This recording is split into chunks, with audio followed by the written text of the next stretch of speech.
శుక్లాంబరధరం విష్ణుం శశివర్ణం చతుర్భుజం ప్రసన్నవదనం ధ్యాయేత్ సర్వవిఘ్నోపశాంతయే. మాలాం గుండీం జడమరుం శూలం శంఖం సుదర్శనం దదానం భక్తవరదం దత్తాత్రేయం నమామ్యహం. కాషాయ వస్త్రం కరదండధారిణం కమండులం పద్మకరేణ శంఖం చక్రం గదాభూషితభూషణాఢ్యం శ్రీపాదరాజం శరణం ప్రపద్యే.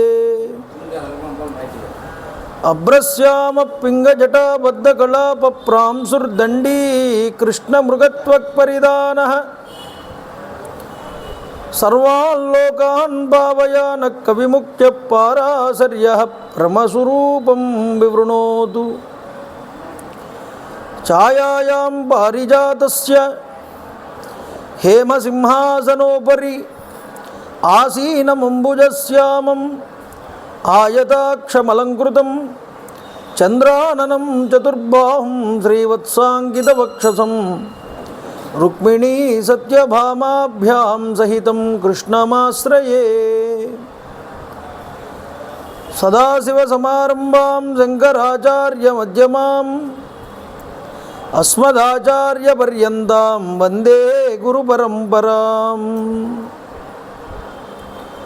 వైదేహీ సహితం సురద్రుమతలే హైమే మహామండపే మధ్యే పుష్పకమాసనే మణిమయే వీరాసనే సుస్థితం. అగ్రే వాచయతి ప్రభంజనసుతే తత్వం మునిభ్యః పరం.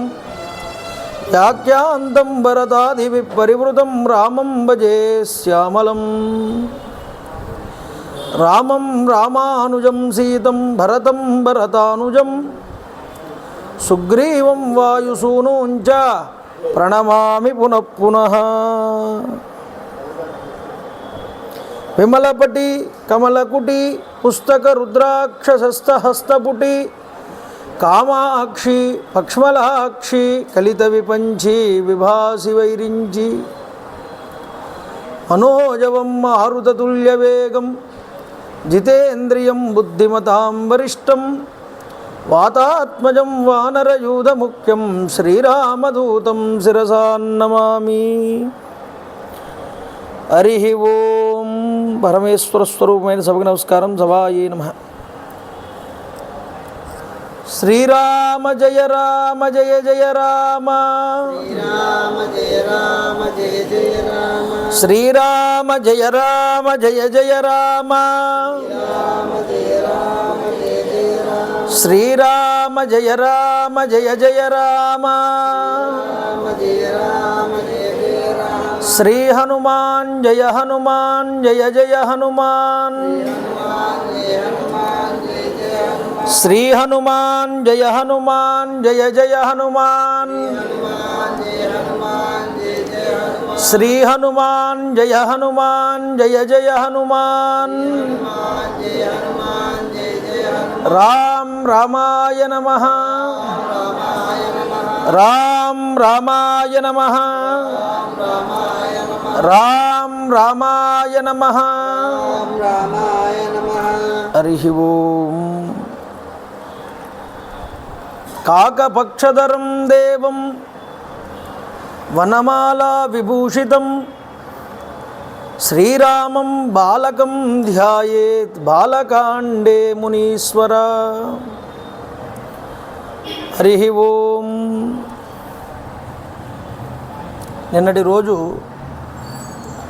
రామచంద్ర ప్రభు వారు విశ్వామిత్రుడి వెనుకాల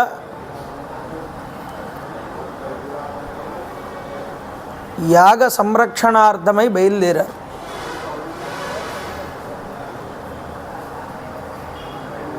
కర్తవ్యం దైవమాహ్నికం అన్నారు విశ్వామిత్రుల వారు. తరువాత తాటక సంహారం చేసేటప్పుడు నృశంసమనృశంసం వా ప్రజారక్షణ కారణాత్ పాతకం వా స దోషం వా కర్తవ్యం రాజసూనునా అన్నారు. మాట మాట్లాడేటప్పుడు విశ్వామిత్రుల వారు ప్రతి చోట కూడా ఒక మాట అన్నారు. ఏమంటున్నారు అంటే, నాయన కర్తవ్యము అనేటటువంటిది ఒకటి ఉన్నది, ఆ కర్తవ్యాన్ని నువ్వు నెరవేర్చాలి. గురువు శిష్యుడికి ఏది బోధ చేసినా అది కర్తవ్యంగానే బోధ చేస్తాడు. మీరు గుర్తుపెట్టుకోండి. ఎందుకంటే గురువు అనేటటువంటి వాడు శిష్యుడికి జ్ఞానాన్ని బోధించాలి. జ్ఞానాన్ని బోధించడం అంటే ఏమిటి? నువ్వు పరబ్రహ్మస్వరూపుడివి అని ఎరుకలోకి తీసుకురావాలి శిష్యుణ్ణి. నువ్వేరా పరబ్రహ్మ, కానీ నేను పరబ్రహ్మని కాదు అనేటటువంటి మోహంలో నువ్వు ఉన్నావు.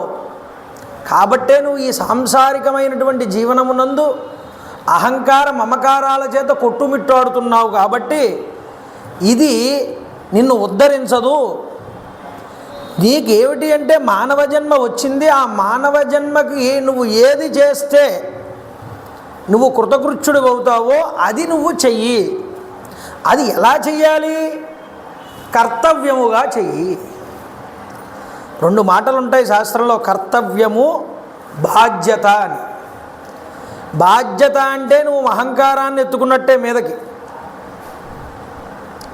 కర్తవ్యం అంటే నీ యొక్క ఉపాధికి ఏదైతే విధించబడిందో ధర్మం, ఆ ధర్మం వరకు నువ్వు చేయడం. ఇది తేడా. బాధ్యత అంటే ఏమిటి అంటే నీ ధర్మాన్ని నీ యొక్క నా అనుకున్న వాళ్ళ ధర్మాన్ని నీ నెత్తి మీద వేసుకోవడం. కాబట్టి బాధ్యతగా చెయ్యకు, ఏదైనా నీ కర్తవ్యంగా చెయ్యంటాడు మహర్షి. కర్తవ్యం అంటే బాగా మనకి భాషలో అర్థమయ్యేలా చెప్పాలి అంటే, ఎదుటి వారికి మనం మళ్ళా ఉపయుక్తమైనటువంటి పని జరగడమే మన కర్తవ్యం. మన వల్ల ఎదుటివాడికి మంచి జరగాలి కానీ చెడు జరగకూడదు మనం చేసే పని వల్ల. కాబట్టి గోబ్రాహ్మణ హితార్థాయ అంటాడు విశ్వామిత్రుడు వారు. నీ వల్ల చాతుర్వర్ణముల వారు రక్షించబడాలి రామా. అందున గోవులు బాగుండాలి, బ్రాహ్మణులు బాగుండాలి. గోవు వల్ల యజ్ఞములు, బ్రాహ్మణుల వల్ల యజ్ఞము యొక్క స్థితి అన్నీ నిలబడతాయి.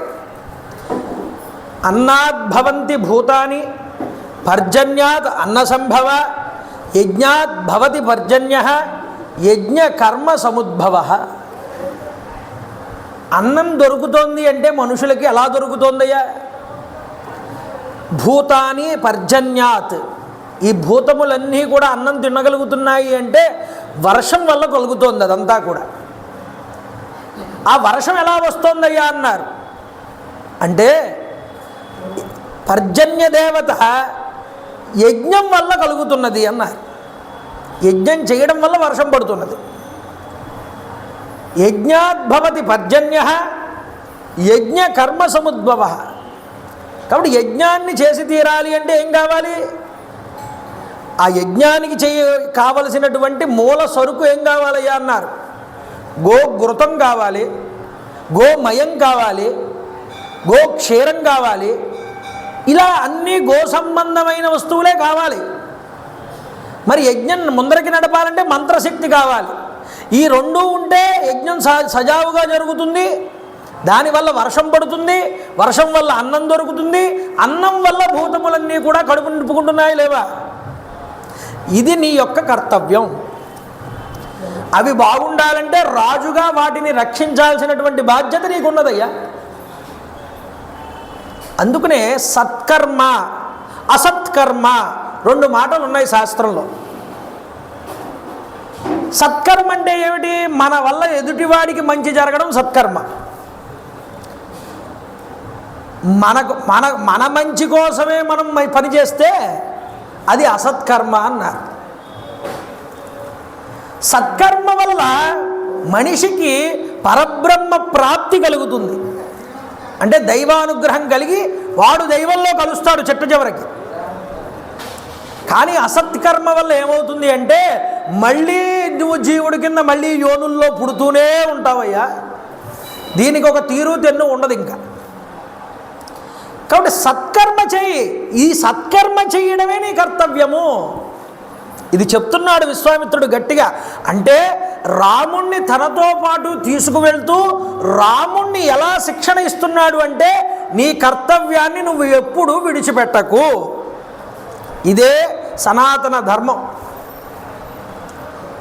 రాముణ్ణి అలా శిక్షణ ఇస్తూ విశ్వామిత్రుల వారు ముందరకు నడుపుతున్నారు.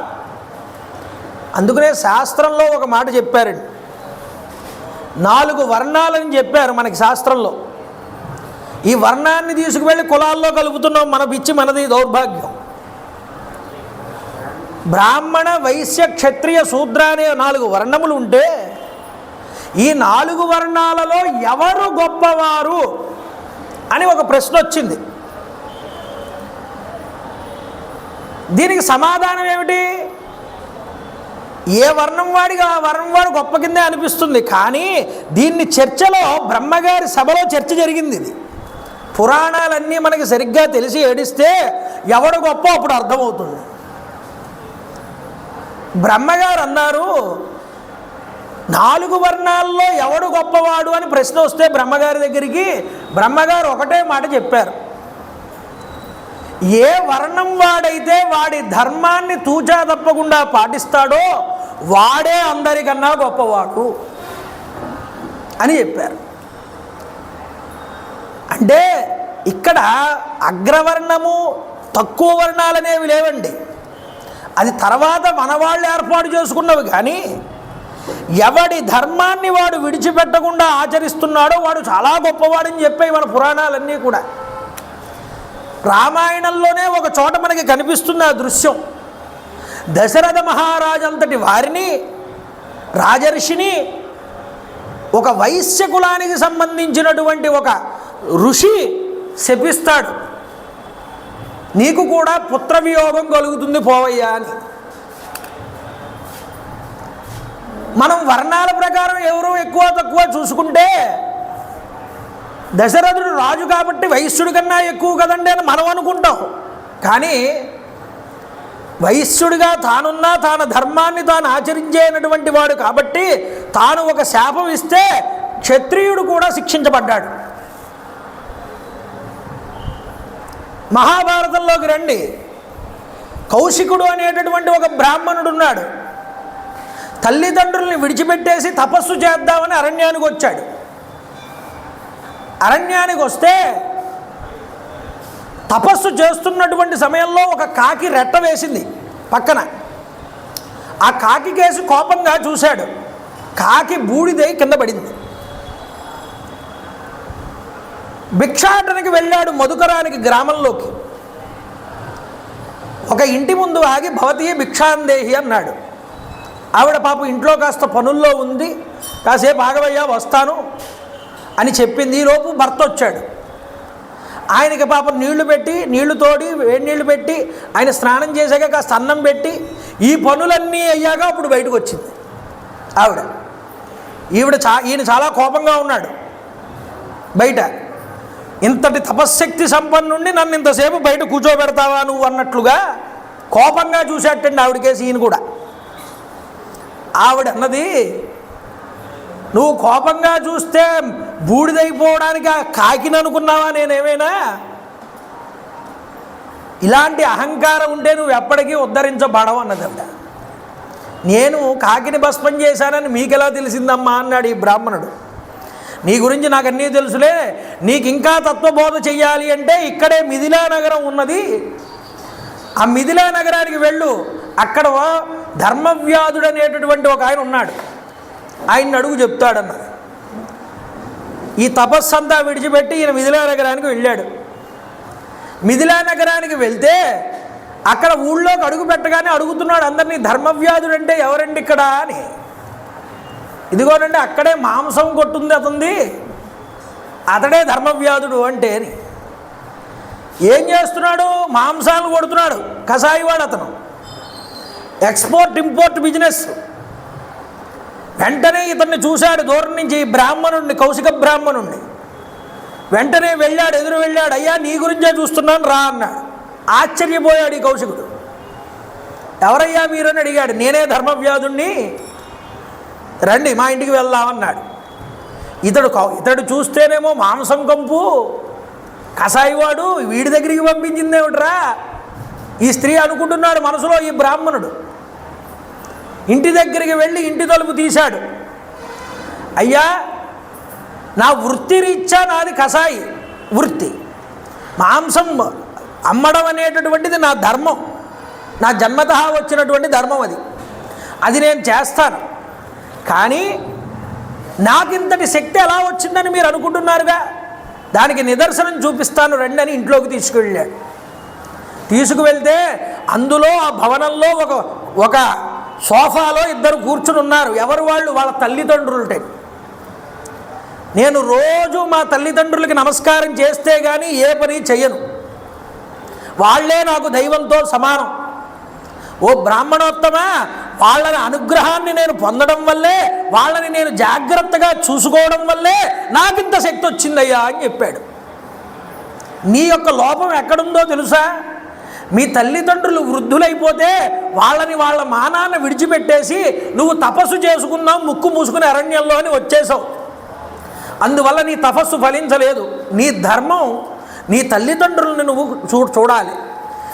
యజన యాజన యజ్ఞ అధ్యాయన అధ్యాపన దాన ప్రతిగ్రహీతములు అనేటటువంటివి బ్రాహ్మణుడికి ధర్మాలు. నువ్వు యజ్ఞం చెయ్యాలి, యజ్ఞం చేయించాలి, వేదం చదవాలి, వేదం నలుగురికి చెప్పాలి, ధర్మమైనటువంటి విషయాలు. అలాగే నువ్వు దానం చేయాలి, దానం పుచ్చుకోవాలి, ఇవన్నీ నీ ధర్మాలయ్యా. అవన్నీ విడిచిపెట్టేసి నీ కర్తవ్యాలన్నింటినీ కూడా నువ్వు విస్మరించి ఎప్పుడైతే తపస్సు చేసుకుందామన్నప్పుడు వచ్చావో అది నీకు అహంకారాన్ని తీసుకొచ్చింది, కానీ నీలో ఉన్నటువంటి దుర్గుణాలని అది పోగొట్టలేదు. నీ ధర్మమునందు నేను కృతకృత్యుణ్ణయ్యాననేటటువంటి ఒక సంతృప్తి నీకు కలగనప్పుడు నువ్వు ఎన్ని తపస్సులు చేసినా దానివల్ల ఫలితం లేదని చెప్పి ఒక గొప్పదైనటువంటి ధర్మబోధ చేస్తాడండి ధర్మవ్యాధుడు. మహాభారతం అరణ్యపర్వంలో కథ. అంటే ఇక్కడ వర్ణము గొప్ప కాదు, వర్ణమునందు ఉన్నటువంటి వాడు వాడి ధర్మాన్ని ఎలా ఆచరిస్తున్నాడు, వాడి కర్తవ్యాన్ని ఎలా ముందరకు నడుపుతున్నాడు అన్నది చాలా ముఖ్యం. అందువల్ల కర్తవ్యం రాజసూనునా రాయన, నువ్వు కర్తవ్యాన్ని విస్మరించకూడదు. స్త్రీని చంపితే పాపం వస్తుందనుకుంటున్నావేమో, కానీ ఒక రాజుగా ఆ పాపం వచ్చినా దాన్ని నీ నెత్తి మీద వేసుకుని నలుగురిని కాపాడటం కోసం నువ్వు ఈ పని చెయ్యక తప్పదయ్యా. ఇది క్షత్రియుడిగా నీ ధర్మం. అదే చెప్పాడుగా శ్రీకృష్ణ పరమాత్మ అర్జునుడికి. ఏవయ్యా మావాళ్ళు నేను యుద్ధం చేయనంటావు, క్షత్రియుడికి యుద్ధం కూడు కాకుండా ఏదైనా పచ్చపక్ష పరమాణాలు నీకేమైనా ఎవడైనా రాసిస్తాడనుకుంటున్నావా? క్షత్రియుడు ఎప్పుడూ కూడా రక్తపు కూడే తినాలి, అది వాడి ధర్మం. యుద్ధంలో వచ్చిందా రాజ్యలక్ష్మి నిన్ను వరిస్తుంది విజయం కనుక వస్తే. ఒకవేళ యుద్ధంలో నీకు అపజయమే వచ్చిందా స్వర్గలక్ష్మి వరిస్తుంది. రెండూ లాభమే క్షత్రియుడికి అన్నాడు శ్రీకృష్ణ పరమాత్మ. కానీ నీ ధర్మం ఏమిటి? నువ్వు యుద్ధం చేసే నీ యొక్క కర్తవ్యాన్ని నిర్వర్తించాలని చెప్పాడు. ఈ గర్వాంధుల రూపు మాపుటకే గాని, ఈ గర్వాంధుల రూపు మాపుటకే గాని జీతమా బత్తెమా ఈ గుర్రముల్ తోలునంత పనికి నేనేలా, మా ఇంటిలోనే గుర్రాలను తోలలేనో, నిజమిందే ధర్మరక్షార్థమై యోగంబూనితి, పార్థసారథి మహోద్యోగంబు సాగించి తిన్. ఒక కవి అంటాడు, నాకేమైనా గుర్రాలు లేక గుర్రబళ్ళు లేక అవి తోలుకోవాలనుకుంటే మా గ్రౌండ్స్ చాలా ఉన్నాయి, అందులోనే కూర్చుని తోలుకునేవాడిని కదా, అంత ముచ్చట పడితే ఈ మాత్రం దానికి నీకు రథసారథ్యం చేయవలసిన బాధ్యత నాకేమైందయ్యా, నా కర్తవ్యం. ఇది నేను తీసుకున్నానంటే అర్థం ఏమిటంటే, నిజం ఏమిటంటే, ఈ దుర్మార్గులు అధర్మపరులై ఉన్నారు. ఈ అధర్మాత్ములందరినీ రూపుమాపడానికి పార్థసారథిగా ఈరోజు నీకు వెనకాల నిలబడ్డానన్నారు. ఎందుకు నిన్నే ఎంచుకున్నాను? నువ్వు ధర్మాన్ని పట్టుకున్నావు కాబట్టి. ఎవడు ధర్మాన్ని పట్టుకుంటాడో, ఎవడు సత్కర్మ ఆచరిస్తాడో వాడి వెనకాల భగవంతుడు ఉండి తీరతాడు. ఇది మహాభారత తీర్పు. కాబట్టి కర్మ ఆచరించడం వేరు, సత్కర్మ ఆచరించడం వేరు, దానిని కర్తవ్యంగా తీసుకోవడం మరీ గొప్ప విషయం. ఇది చెప్తోంది మనకి రామాయణం. రామాయణం ఏమిటండి? నా దశరథుడు 4 భార్యలు, రామ లక్ష్మణ భరత శత్రువులు 4 పుట్టారు. ఈ కథ అంతా అందరికీ తెలుసు, ఎవరైనా చెప్తారు చెప్పమంటే. ఈ కథలో నువ్వు ఏం తెలుసుకున్నావు, ఏమి జీవితానికి అన్వయం చేసుకున్నావయ్యా? ఇది చాలా ముఖ్యమండి రామాయణం. కాబట్టి చూడండి, అటువంటి తాటకని సంహారం చేశారు రామచంద్ర ప్రభు. దేవతలందరూ ఆనందించారు ఈ తాటక పడిపోగానే. దేవేంద్రుడు వచ్చాడు, విశ్వామిత్రుల వారికి మాత్రమే కనిపించి ఒక మాట చెప్పాడు. ఏమని అంటే, కర్తవ్యంచ మహత్కర్మ సురాణాం రాజసూనునా. ఈ పిల్లవాళ్ళిద్దరూ ఉన్నారే, వీళ్ళిద్దరి వల్ల చాలా ఒక గొప్ప పని జరగవలసి ఉన్నది. వీళ్ళిద్దరినీ నువ్వు అనుగ్రహించవయ్యా. తాటక సంహారంతో వీళ్ళు గొప్పదైనటువంటి విజయాన్ని సాధించారు. వీళ్ళిద్దరినీ అనుగ్రహించి తపోబల భృతాన్ బ్రహ్మన్ రాఘవాయ నివేదయ, ప్రజాపతేర్భృషాస్వస్య పుత్రాన్ సత్యపరాక్రమాన్. భృషాస్సుడు యొక్క కుమారులైన వాళ్ళందరూ కూడా నీ దగ్గర అస్త్ర రూపాల్లో ఉన్నారు. వాళ్ళు చాలా గొప్పవారు. ఆ అస్త్ర సంపదనంతటినీ కూడా రాముడికి నువ్వు ఇవ్వవలసినది. ఎవరి రికమెండేషను? దేవతల రికమెండేషన్. ఎవరికి? రామచంద్ర ప్రభువుకి ఇవ్వమని విశ్వామిత్రుడికి రికమెండ్ చేశారు. నిన్నో మాట చెప్పాను నేను, రాముడు మానవుడిగా ప్రవర్తిస్తున్నాడు భూమి మీద అడుగుపెట్టి. మానవుడిగా ప్రవర్తించినప్పుడు మానవుడి కర్తవ్యం ఏమిటి? ధర్మము, శౌచము, ఇంద్రియ నిగ్రహము, తపస్సు. ఈ 4ంటిని పట్టుకుని మానవుడు ఏదైనా సాధించవచ్చు అని చెప్పింది శాస్త్రం. కానీ అవి మనం పట్టుకోం, అందువల్ల మనం ఏమీ సాధించలేకపోతున్నాం. రాముడు ఈ 4ంటిని పట్టుకున్నాడు. ఈ 4ంటిని పట్టుకున్న పురుషుడికి దైవానుగ్రహం బాగా ఉంటుంది, దైవ బలం. అందువల్ల ఋషిని ప్రేరేపించి ఋషి ద్వారా ఈ అస్త్ర సంపదనంతటినీ రాముడికి ఇస్తున్నారు. రాముడు మానవుడిగా నడుచుకోవాలి, దైవ సంపదని సంపాదించుకోవాలి, ఋషి అనుగ్రహాన్ని సంపాదించుకోవాలి. ఆ వచ్చినటువంటి శక్తితో రావణాసురుని సంహారం చేయాలి. అతడి సొంత శక్తి పనికిరాదు వాడడానికి. ఇది ఇక్కడ ఒక కండిషన్. ఎందుకని? రాముడు విష్ణువు అయితే వాడి చేతిలో చావడం రావణాసురుడు. రాముడు విష్ణువు కాదయ్యా, రాముడు మానవుడు. ఇది నిరూపించాలి రామచంద్ర ప్రభు. ఇప్పుడు ఇది నిరూపించడానికి ఏమిటి? తాను మానవుడిగా ప్రవర్తిస్తున్నాడు, వెనకాల దైవ బలం అందుతోంది. ఎందుకని? తన ఆచరణ వల్ల. చూడండి, వెంటనే సంధ్యా సమయం అయింది. ఆ రోజు అక్కడే తాటక వనంలోనే నిద్రించారు. తర్వాత రోజు ఉదయమే రాముణ్ణి దగ్గరికి పిలిచి విశ్వామిత్రుల వారు నాయన రామ ఆచమనం చేయవయ్యా అన్నాడు. ఆచమనం చేశారు రామచంద్ర ప్రభు. ఇదిగో ప్రీత్యా పరమయాయుక్తో దధామ్యాస్త్రాన్ని సర్వసహ. రామ నీకు భద్రం అవుతుంది, నేను సంతుష్టున్నయ్యాను నీ యొక్క చర్య వల్ల. నీ కర్తవ్యం నువ్వు నిర్వర్తించు, తాటకని వధించు అనగానే ఆలోచించకుండా నీ కర్తవ్యాన్ని నువ్వు చేసినందుకు గాను నేను ముచ్చటపడ్డాను నిన్ను చూసి. కాబట్టి ఓ రామ, నీకు కొన్ని అస్త్రములు నేను ఇవ్వాలనుకుంటున్నాను.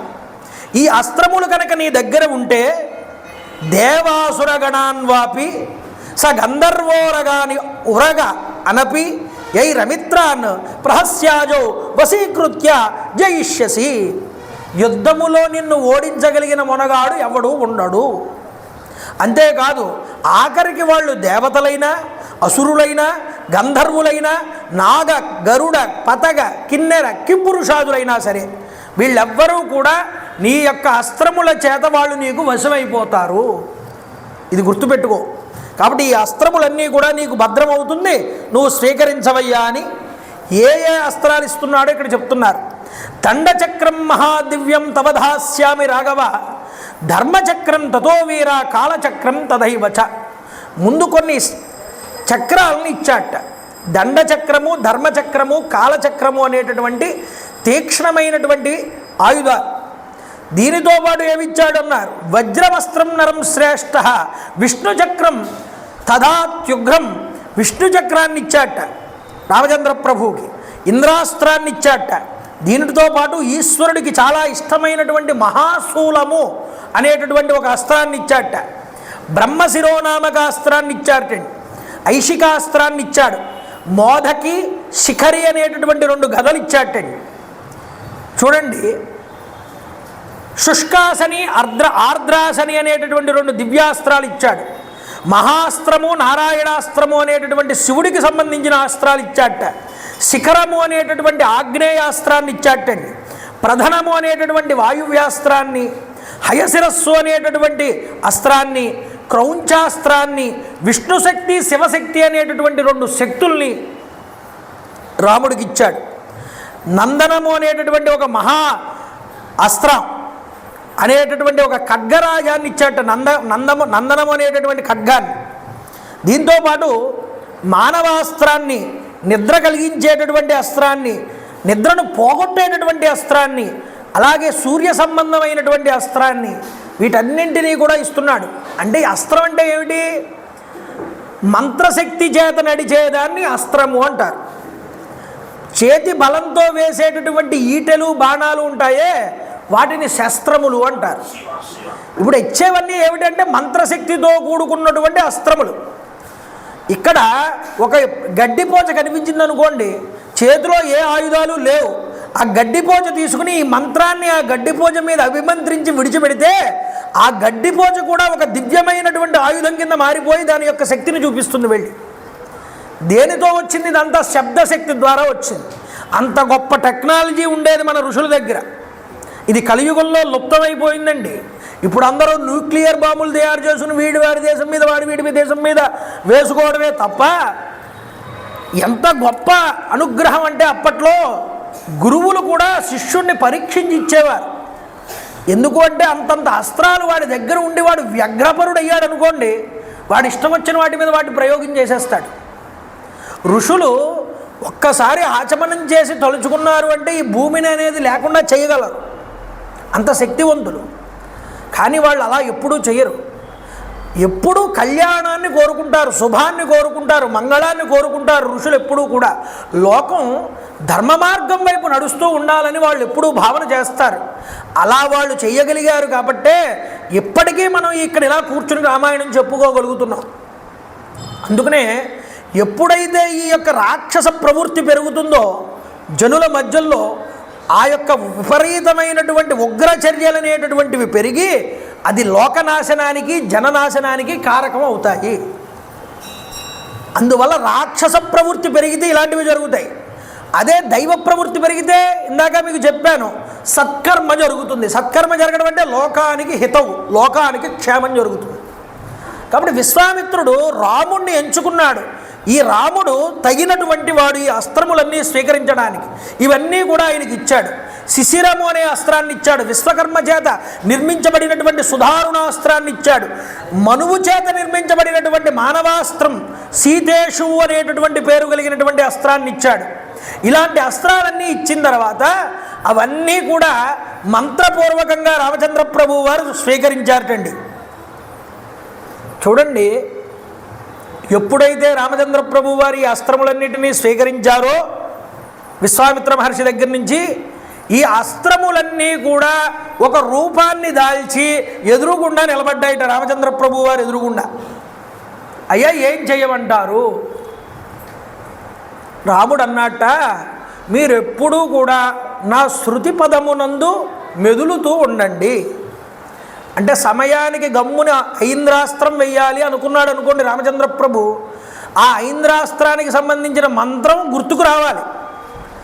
మహాభారతంలో కర్ణుడికి ఆ మంత్రం గుర్తు రాకపోవడం వల్లేగా బాణం ఏం వేయాలో మర్చిపోయాడు ఆ సమయానికి, శాపం వల్ల. శ్రీకృష్ణ పరమాత్మ అన్నారు ఆగద్దు కొట్టే అన్నారు. ఎందుకు కొట్టేయమన్నారు? ఇది అధర్మం అన్నాడు కర్ణుడు. మరి ఇది వరకు నువ్వు ఆ యొక్క చేసినటువంటి అధర్మాలన్నీ నీకు గుర్తులేదా అని అడిగారు శ్రీకృష్ణ పరమాత్మ. అభిమన్యుడిని ఒంటరివాడిని చేసి చిన్నపిల్లవాడిని చేసి వెనక నుంచి దెబ్బతీసినప్పుడు నీకు ఈ ధర్మం గుర్తు రాలేదా అని అడిగారు. అంటే మనం అధర్మం చేస్తే భగవంతుడు మన యందు ఏమీ ధర్మం చూడండి, వీడిని ధర్మంగా తీసుకువెళ్ళాలనుకోడు, వేసి పాడేస్తాడంతే. వాడి యొక్క తప్పులు పూర్తవ్వాలి, అందరితో వాడికి ఇంకా అయిపోయిందని కానీ తీసేస్తాడు, ఒక్క క్షణం ఉంచాడు. మళ్ళీ ఇక్కడ కూడా ఈ దేవతలందరూ కూడా వచ్చి అయ్యా ఏం చెయ్యాలి అని అడిగితే, మీరు ఎప్పుడూ నా స్మృతి పదమునందు ఎప్పుడూ కూడా మెదులుతూ ఉండండి, నేను మర్చిపోకుండా. నేను ఎవరిని పిలిస్తే వాళ్ళు ఆ సమయానికి వచ్చి నాకు సహాయపడండి అని చెప్పాడు రామచంద్ర ప్రభు. వాళ్ళందరూ వారి వారి స్థానాలకి నమస్కరించి రాముడికి ప్రదక్షిణపూర్వకంగా తిరిగి అదృశ్యమయ్యారు వాళ్ళందరూ కూడా. చూడండి, తరువాత విశ్వామిత్రుడు గొప్పతనం ఎక్కడుంటుంది అంటే అవన్నీ చెప్పి ఊరుకున్నాడు. రాముడు ఏమైనా తక్కువవాడా? రాముడు వెంటనే అన్నాడు, గురువుగారు ఈ అస్త్రాలన్నింటినీ ఎలా ప్రయోగించాలో చెప్పారు, వీటి ఉపసంహారాలు కూడా నాకు చెప్పండి అని అడిగాడు. ఇచ్చినప్పుడే విశ్వామిత్రుడు, నాయనా ఇదిగో అస్త్రం ఇస్తున్నాను, దీన్ని ఇలా ఉపసంహారం చెయ్యాలి అని మంత్రం ఇవ్వాలిగా. అలా ఇవ్వలేదు విశ్వామిత్రుడు. రాముడు అడుగుతాడా అడగడా చూశాడు. ఎందుకు అడగడం, ఎందుకు అడగాలి అని కోరుకోవడం విశ్వామిత్రుడు అంటే, ప్రయోగించేసేసి నాశనం చేయడం 5 నిమిషాల పని. అవతల వాడు శరణన్నాడు అనుకోండి, గమ్ముని వేసిన తర్వాత వేసేసిన దాన్ని వెనక్కి తెప్పించడం ఎలాగా? పోనీ మనం వేయలేదు, ఎవడో నాశనం చేద్దామని వేసేసాడు అస్త్రం, దాన్ని కనుక ఉపసంహారం చేయకపోతే భూమంతా నాశనం అయిపోతుంది. అప్పుడేం చెయ్యాలి? మన దగ్గర ఉపసంహార విద్య ఉండాలి. మహాభారతంలో మనకి కనిపిస్తుంది, అశ్వత్థామ వేశాడు బ్రహ్మశిరోనామకాస్త్రాన్ని. శ్రీకృష్ణ పరమాత్మ అర్జునుడికి చెప్పి దాన్ని ఉపసంహారం చేయించారు. ఉపసంహారం చేయడం వీడికి రాదు, అశ్వత్థామకి రాకపోయినా వేసేశాడు. దుడుకుతనం చేత, మాశ్చర్యం చేత. వాడికి భూమి ఏమైపోయినా, జనులు ఏమైపోయినా వాడికి అక్కర్లేదు. కానీ పరమాత్మ ఉన్నారు, ఇది చాలా తప్పు అర్జున, వెంటనే దాన్ని ఉపసంహారం చేయన్నారు. అర్జునుడికి ఉపసంహార మంత్రం తెలుసు. కాబట్టి మనం ప్రయోగించడం గొప్ప కాదు, ఆ సమయంలో మళ్ళీ దాన్ని ఉపసంహారం చేయగలిగే శక్తి మన దగ్గర లేకపోతే చాలా ప్రమాదం ఒడిగడుతుంది. ఆ ఉపసంహారం లేకపోయినా పర్వాలేదు, ముందు మనకి వేయడం వచ్చేసింది కదా అని అశ్వత్థామలా అనుకున్నాడు అనుకోండి రాముడు కూడా. ఇక గురువుగా విశ్వామిత్రుడు గొప్పతనం ఏముంది, శిష్యుడిగా రాముడి గొప్పతనం ఏముంది? నా శిష్యుడు అలాంటి వాడా కాదా అనుకుని తాను చెప్పకుండా కూర్చున్నాడు. శిష్యుడు వెంటనే అడిగాడు విశ్వామిత్రుడిని, గురువుగారు దీని ఉపసంహారాలు కూడా నాకు చెప్పండి. శభాష్ నాయనా రామ, నీకు ఆచమనం చేయి, మళ్ళీ నేను ఉపసంహారాలన్నీ చెప్తానన్నట్టు ఉపసంహార విద్యలన్నీ కూడా చెప్పాడు. మళ్ళీ అయిపోయిన తర్వాత చెప్పడం, నీ తమ్ముడికి కూడా నువ్వు చెప్పవయ్యా రామా అంటే, రామచంద్ర ప్రభు లక్ష్మణుడిని పక్కన కూర్చోబెట్టుకుని ఆచమనం చేయించి ఆ యొక్క మంత్రరాశినంతటినీ లక్ష్మణుడికి కూడా ఇచ్చాడు. ఇప్పుడు ఏ పరమాత్మ దగ్గర నుండి అయితే ఇంత అస్త్ర సంపదని తీసుకున్నాడో విశ్వామిత్రుడు, ఎవరి దగ్గర నుంచి? పరమేశ్వరుడి దగ్గర నుంచి. ఈ అస్త్ర సంపద తానికి ఉపయోగపడలేదు. విశ్వామిత్రుడికి ఎందుకు ఉపయోగపడలేదు?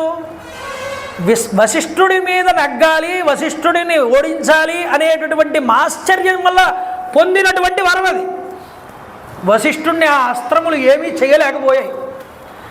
తర్వాత అస్త్రబలం ఏముంది? అన్నింటికల్లా బ్రహ్మతేజో బలం. బ్రాహ్మణుడి యొక్క శక్తి చాలా గొప్పదిట. వాడి దగ్గర మంత్రం ఉంది, తపస్సు ఉంది. అది నేను సంపాదించుకోవాలనుకుని విశ్వామిత్రుడు అప్పటి నుంచి ఈ అస్త్ర విద్య జోలికి వెళ్ళలేదు. మరి ఇంత అస్త్ర సంపదని అనవసరంగా పొంది ఏం చేసుకోవాలి? దీన్ని తాను బ్రహ్మర్షి అయిన తరువాత ఈ అస్త్ర సంపదని అనవసరంగా నేను వృధా చేయకూడదు, దీన్ని మళ్ళీ పరమాత్మకే సమర్పించేయాలనే బుద్ధి కలిగింది ఆయన. ఏం చేశాడు? నీకు ఏ సంపద ఉన్నా అది నువ్వు శాశ్వతంగా పొందలేవు. ఇది చెప్పడానికి మనకి చూపిస్తున్నారు. కారే రాజులు రాజ్యముల్ గల్గరే, గర్వోన్నతిన్ పొందరే, వారేరీ సిరి మూటగట్టుకుని పోవంజాలిరే, శివిప్రముకులన్ ప్రీతిన్ యషట్కాములై ఇయ్యరే కోర్కెలు వారలన్ మరితిరే ఈ కాలమున్ భార్గవ. రాజులందరూ కూడా ఈ కాలంలో ఈ అంత రాజ్యాన్ని నేను పరిపాలిస్తున్నానని ఇలా చూపించుకుంటాడు. కానీ ఎంతమంది రాజులు వచ్చారు, ఎంతమంది రాజులు వెళ్ళిపోయారయ్యా? ఈ భూమి మీద గుప్పెడు మట్టినైనా పట్టుకుని తీసుకెళ్ళగలిగారా? ఎవరూ తీసుకెళ్ళలేదే. ఇది ఇది నేను ఇంత గొప్పవాడిని, నేను ఇది చేయగలను అని అనుకుంటున్నాడు. కానీ వీడితో పాటు వచ్చేది ఏముంది? ఏమీ లేదు. వచ్చేది ఒక్కవాడు చేసుకున్న ధర్మ కార్యక్రమం మాత్రమే వాడితో వస్తుంది ధర్మం. అందువల్ల నీకు ఏదొచ్చినా అది నాకు, నా సొంతం, నాకింత ఉంది, నాకింత పలుకుబడి ఉంది, నాకింత డబ్బు ఉంది, ఇది వద్దు, ఇది వదిలే ఎప్పుడూ కూడా. ఇదంతా పరమేశ్వరుడు నాకు ఇచ్చిన విభూతి, నేను దీన్ని ఎప్పుడూ పరమేశ్వరుడికే వినియోగిస్తాననే భావంతో ఉండు.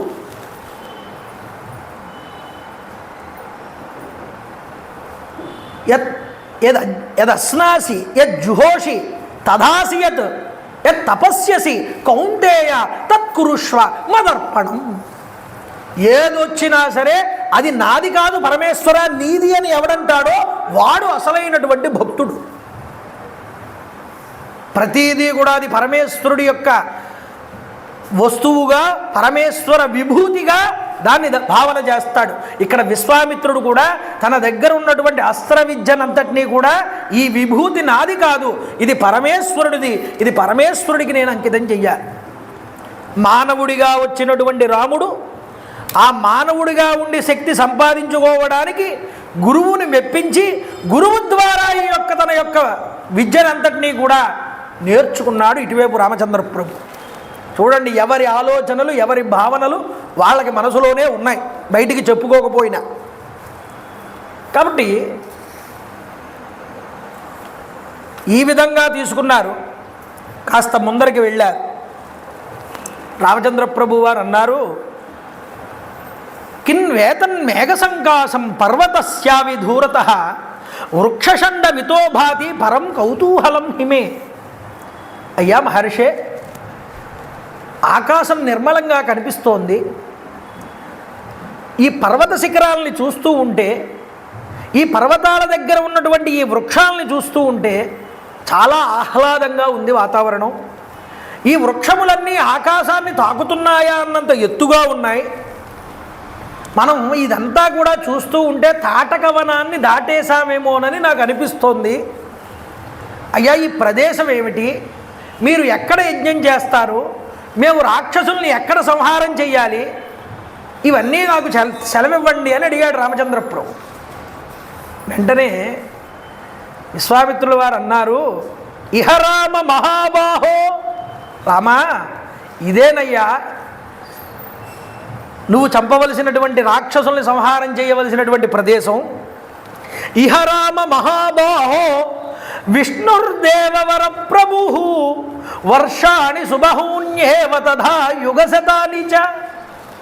ఈ ప్రదేశంలోనే పూర్వం శ్రీ మహావిష్ణువు కొన్ని యుగాల పాటు తపస్సు చేశాడు. తపస్సు చేసి తాను ఇక్కడ తపశ్చరణ యోగార్థం ఉవాస సుమహాతపాః సిద్ధాశ్రమ ఇది ఖ్యాతః సిద్ధో హి అత్ర మహాతపాః. ఇక్కడ సిద్ధిని కోరి తపస్సు చేశాడు కాబట్టి శ్రీ మహావిష్ణువు ఈ యొక్క ప్రాంతానికి సిద్ధాశ్రమము అని పేరు వచ్చింది అన్నారు. శ్రీ మహావిష్ణువు తపస్సు చేయడం ఏమిటండి? పరమేశ్వరుడు తపస్సు చేశాడంటారు, వెళ్ళి ఆయన తపస్సు చేయడం ఏమిటండి?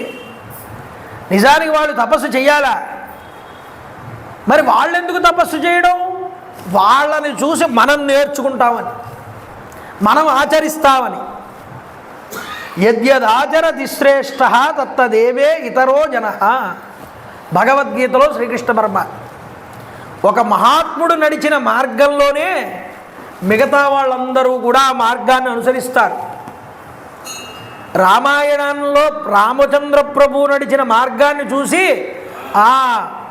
నాన్నగారి మాటకి ఇలా విలువ ఇవ్వాలి, మనం అమ్మగారిని ఇంతలా ఆదరించాలి, అమ్మకి ఇలా సేవ చెయ్యాలి, అన్నగారితో ఇంత సఖ్యంగా ఇంత ప్రేమగా ఉండాలి, స్నేహితుడిని ఇంతలా ఆదరించాలి, స్నేహితుడికి ఇచ్చినటువంటి మాట కోసం ఇలా నిలబడాలి. ఇలా ఇవన్నీ ఎలా తెలిసాయి మనకి? రాముడు నడిచినటువంటి మార్గం అది. అలాగా శ్రీ మహావిష్ణువు ఒక ధర్మాన్ని ఆచరించారంటే, ఒక తపస్సు ఆచరించారంటే మనందరికీ నేర్పడానికి ఆయన ఆచరిస్తాడు. లేకపోతే ఆయనకు అవసరమా? దత్తాత్రేయులు వారు కనిపిస్తారు మనకి, దూర్వాస మహర్షి వారు కనిపిస్తారు. వీళ్ళు కూడా యోగమునందు తపస్సునందు ఉన్నట్లుగా కనిపిస్తారే. ఇవన్నీ మనందరికీ నేర్పడానికే, ప్రజల్ని నడిపించడానికి. శృంగేరి జగద్గురువులు భారతీతీర్థ స్వామివారు 75 ఏళ్ల వయస్సులో కూడా రాత్రి 8 గంటలకి కూర్చుని 10 వరకు కూడా చంద్రమౌళీశ్వర ఆరాధన రోజు చేస్తూ ఉంటారు శృంగేరిలో నృసింహవనంలో. అంత వయసులో కూడా. ఎందుకు? ఆయనకి అవసరమేముంది? సర్వసంగ పరిత్యాగి అయినటువంటి ఆయనకి కర్మతో పనే ఉందండి. అయినా తాను కర్మ ఆచరిస్తున్నారే, ఎందుకు? అవసరమేమిటి? మనందరికీ చూపించడం కోసం. పరమేశ్వరుని ఇలా ఆరాధన చేయాలరా మీరు కూడా మీ ఇంట్లో అని చెప్పడం కోసం. కాబట్టి ఇక్కడ విష్ణువు ఆచరించాడు అలాగా ఈ ప్రదేశంలో తపస్సు సిద్ధి కోసం. ఇక్కడ సిద్ధిని పొందినటువంటి ప్రదేశం కాబట్టి సిద్ధాశ్రమము అని పేరు వచ్చింది. అయితే ఇక్కడ ఒక సంఘటన జరిగిందయ్యా పూర్వం. ఏమిటా సంఘటన అంటే, విరోచనుడి యొక్క కుమారుడైనటువంటి బలిచక్రవర్తి యాగం చేస్తున్నాడు, గొప్ప యాగం. ఆ యాగం చేసేటటువంటి సమయంలో దేవతల శక్తులన్నీ కూడా పోయాయి. ఆ శక్తితో దేవలోకాలన్నింటినీ ఆక్రమించుకున్నాడు బలిచక్రవర్తి. ఈ దేవతలందరూ కూడా అగ్నిహోత్రుణ్ణి ముందర పెట్టుకుని విష్ణువు తపస్సు చేసేటటువంటి ఈ సిద్ధాశ్రమ ప్రదేశం దగ్గరికి వచ్చారు. అయ్యా మహానుభావ, ఆ బలిచక్రవర్తిని యొక్క గర్వాన్ని మీరు అణచాలే, అతడి దగ్గర ఉన్నటువంటి మా రాజ్య సంపదని తిరిగి మాకు ఇప్పించాలి. శ్రీ మహావిష్ణువు దగ్గరికి దేవతలు వచ్చినటువంటి సమయంలోనే అప్పటికే 1000 సంవత్సరాల మట్టి ఒక వ్రతాన్ని ఆచరిస్తున్నట్ట కశ్యప మహర్షి వారు. కశ్యపుడు, అదితి వీళ్ళిద్దరూ వ్రతాన్ని ఆచరిస్తూ ఉంటే వీళ్ళిద్దరూ కూడా ఈ వ్రతం ఆచరిస్తున్నారని గ్రహించినటువంటి శ్రీ మహావిష్ణువు వాళ్ళిద్దరిని అనుగ్రహించారు. అప్పుడు అనుగ్రహించి ప్రత్యక్షమై కశ్యపుడికి శ్రీ మహావిష్ణువు ఏం కావాలయ్యా అన్నారు. గొప్పదైనటువంటి ప్రార్థన చేశాడు కశ్యపుడు. శ్రీ మహావిష్ణువుని అలా చూడగానే తపోమయం తపోరాశిం తపోమూర్తిం తపాత్మకం తపసాత్వాం సుతప్తేన పశ్యామి పురుషోత్తమం. మహానుభావ, శ్రీ మహావిష్ణు, నువ్వు తపస్సు ద్వారా ఆరాధించబడేటటువంటి వాడివి కదా, తపఫలాన్ని ప్రసాదించేటటువంటి వాడివి కదా, జ్ఞానస్వరూపుడివి కదా, సమస్త కళ్యాణ గుణాలు కూడా కలిగినటువంటి వాడివి కదా. అలాంటి నిన్ను ఒక పరమ ప్రయోజనార్థమై ఈ తపస్సు చేత ఆరాధన చేసి ఈరోజు నిన్ను నేను దర్శిస్తున్నాను అన్నాడు. శరీరే తవ పశ్యామి జగత్ సర్వమిదం ప్రభో త్వం అనాదిర్ అనిర్దేశ్య త్వామహం శరణంగతః. ఈ చేతనాచేతనమైనటువంటి ఈ సమస్త జగత్తును కూడా ఈరోజు నేను నీలో దర్శనం చేస్తున్నాను స్వామి అన్నాడు. ఎందుకు? విశ్వం విష్ణుర్వషట్కారో భూత భవ్య భవత్ ప్రభు.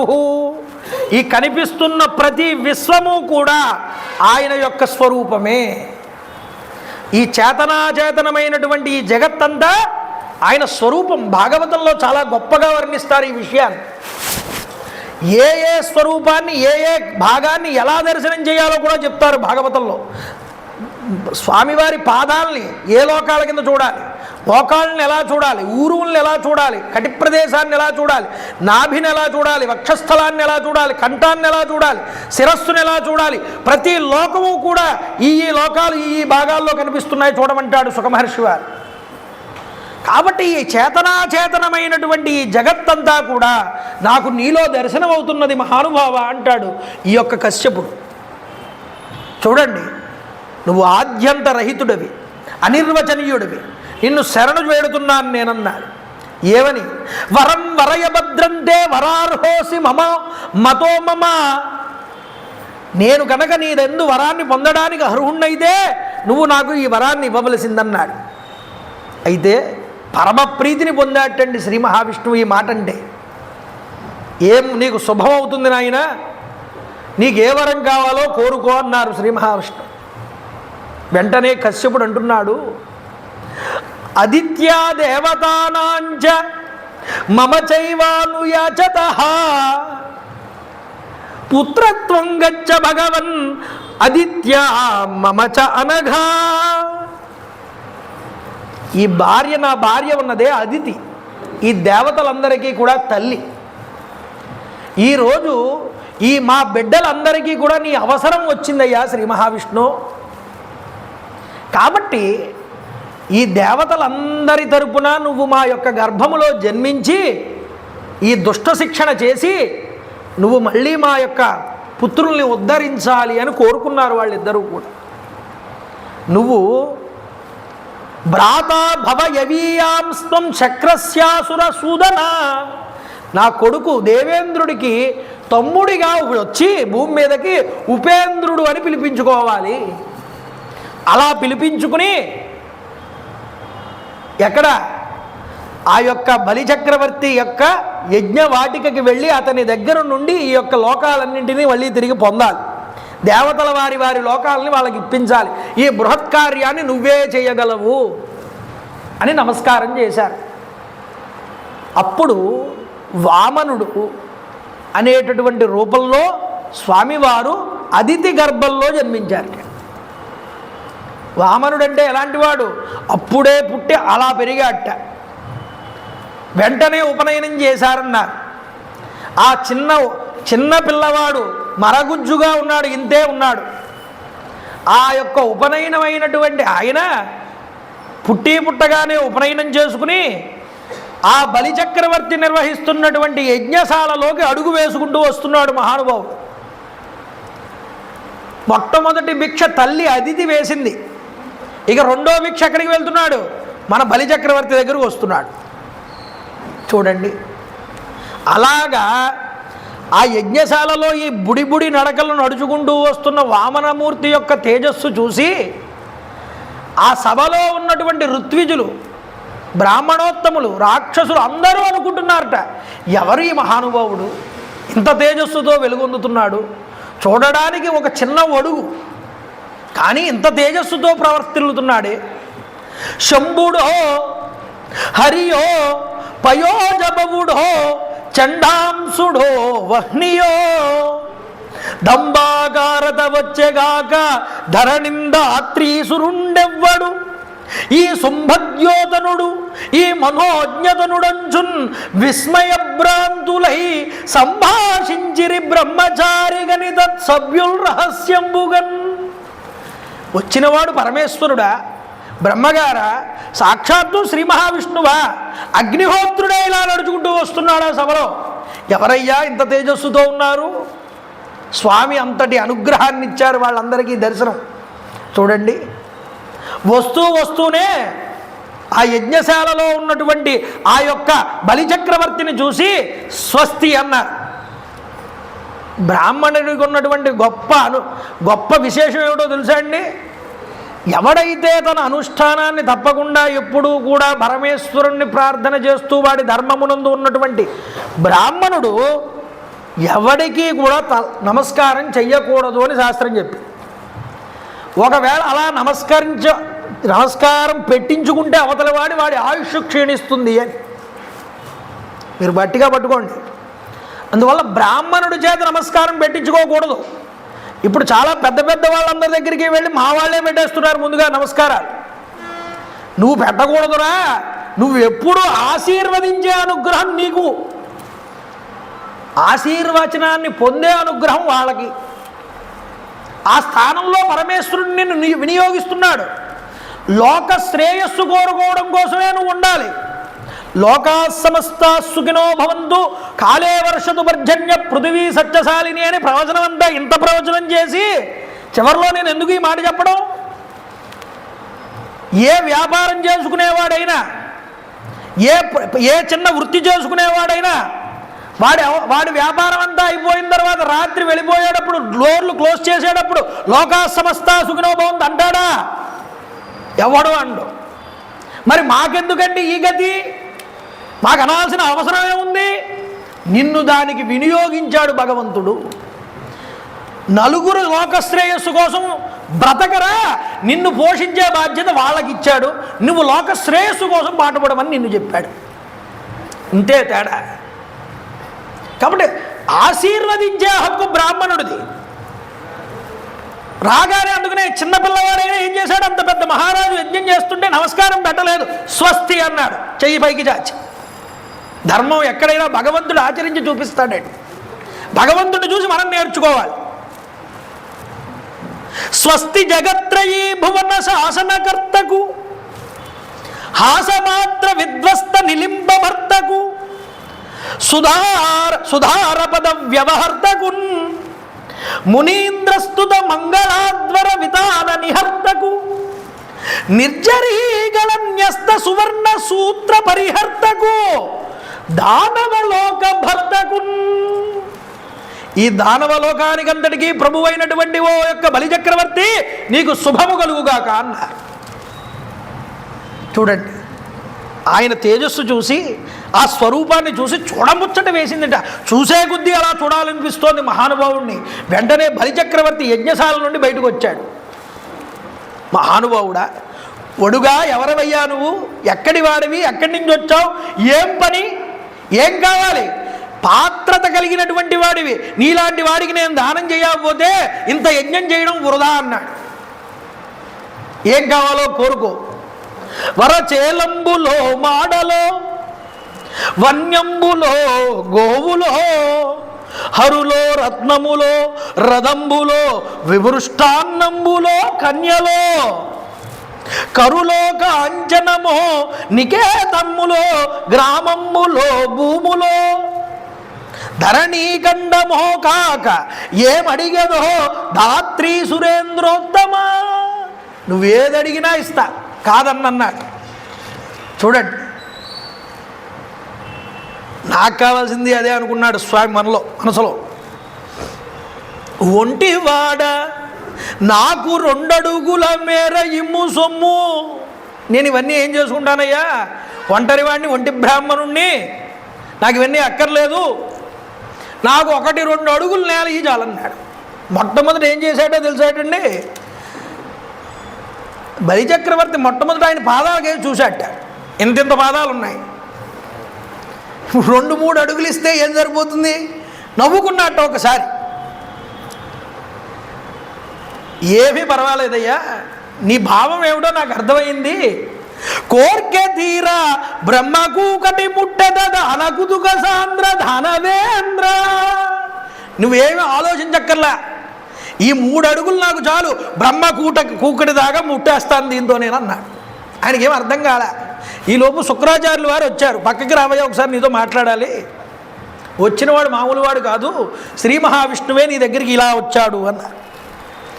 3 అడుగులు అడిగాడు కదా అని ఇచ్చేయకు, 1 అడుగు చాలు ఈ బ్రహ్మాండాన్ని అంతటినీ కొలిచేయగలడు అన్నాడు. అప్పుడు చెప్పాడు, ఇందాక చెప్పానుగా, కారే రాజులు రాజ్యములు గలగరే, ఎవరున్నారయ్యా భూమి మీద ఏం కట్టుకుని మూట కట్టుకుని తీసుకుపోయారు? ఎవ్వరూ ఏమీ మూట కట్టుకు తీసుకువెళ్ళరు. ఈరోజు నా తపస్సు పండే శ్రీ మహావిష్ణువు ఇక్కడికి వచ్చాడు. శ్రీ మహావిష్ణువు అంతటి వాడు వచ్చి నా దగ్గర చెయ్యి చేస్తే ఇవ్వను పొమ్మన్నా. ఇంతకన్నా దురదృష్టం మరొకటి ఉంటుందా? ఇంతటి అదృష్టం నాకు కలిగిందన్నాడు. అదేమైనా సాధారణమైన చెయ్యా? వచ్చినా చాచిన వాడి చెయ్యి? ఆ చెయ్యి ఎప్పుడూ కూడా నూతన మర్యాదని పొంది ఉంటుంది. ఏం మర్యాద అది? ఆదిన్ శ్రీసతి కొప్పుపై, లక్ష్మీదేవి కొప్పు మీద ఎప్పుడూ ఆయన చెయ్యి ఉంటుందిట. ఆదిన్ శ్రీసతి కొప్పుపై, తనువుపై, అంశోత్తరీయంబుపై, పాదాబ్జంబులపై, కపోలతటిపై, పాలిండ్లపై నూత్న మర్యాదంచందు కరంబు క్రిందగుట.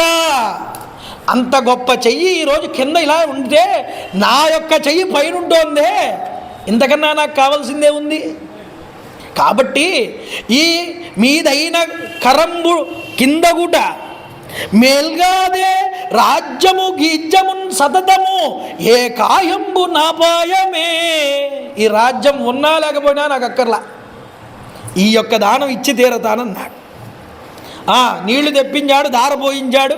ఆయన చేతిలో అశ్వినోర్ బాహుభ్యాం పూష్ణో అష్టాభ్యాం ప్రతిగృహ్ణామి ఆయన నేసాడు. సరిపోయింది. వెంటనే ఏమైందన్నారు? ఇంతిందైవటుడిందై మరియు దానిందై నభో వీధి పైనందై తోయద మండలాగ్రమున కల్లందై ప్రభారాశి పైనందై చంద్రుని కందై ధ్రువుని పైనందై మహార్వాటి పైనందై సత్యపథోన్నతుండగుచు బ్రహ్మాండాంత సంవర్తి అయి రమారమణ గోవింద గోవింద. చూస్తూ ఉండగానే ఆకాశంలోకి వెళ్ళిపోయింది ఆయన ముఖం, అక్కడి నుంచి చంద్రమండలంలోకి వెళ్ళిపోయింది, అక్కడి నుంచి ధ్రువమండలంలోకి వెళ్ళిపోయింది, అక్కడి నుంచి బ్రహ్మలోకానికి వెళ్ళిపోయిందిటండి. చూడండి, బ్రహ్మగారు సిద్ధంగా ఉన్నారు, పాత్ర పట్టుకుని కాళ్ళు కడుగుదాం స్వామివారిదే. ఆయన అంతటి వెళ్ళిపోతూ ఉంటే స్వామివారు 2 అడుగులతో మొత్తం భూమిని ఆకాశాన్ని కొలిచి 3వ అడుగు ఎక్కడరా నాయనా అని అడిగాడయ్యా. ఇలా అడిగి ఏం చేశాడు? ఈ బలిచక్రవర్తిని పాతాళానికి పంపాడు. ఆక్రమ్య లోకాన్ లోకాత్మ సర్వభూత హితేరత. 3 అడుగుల మేరకు ధర్మాత్ముడైనటువంటి బలిని యాచించి దానంగా స్వీకరించాడయ్యా.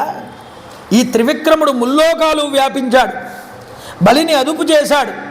ఆ తర్వాత ఈ లోకాలన్నింటినీ దేవేంద్రుడికి అప్పగించాడు. ఈ విధంగా మహానుభావుడైనటువంటి వామనుడి యొక్క పాద స్పర్శ చేత ఈ ప్రదేశమంతా కూడా పవిత్రమయ్యింది అని చెప్పాడు. అందువల్ల ఇది సిద్ధాశ్రమ ప్రాంతం. ఆయన ఇక్కడ అడుగు పెట్టడం వల్లే ఆ త్రివిక్రముడైనటువంటి వామనుడి మీద ఉన్నటువంటి భక్తి శ్రద్ధల చేత నేను అప్పటి వరకు స్థాన్వాశ్రమంలో ఉండేవాడిని హిమవత్ పర్వత ప్రాంతంలో. ఆ స్థాన్వాశ్రమాన్ని విడిచిపెట్టి ఈ సిద్ధాశ్రమానికి వచ్చాను.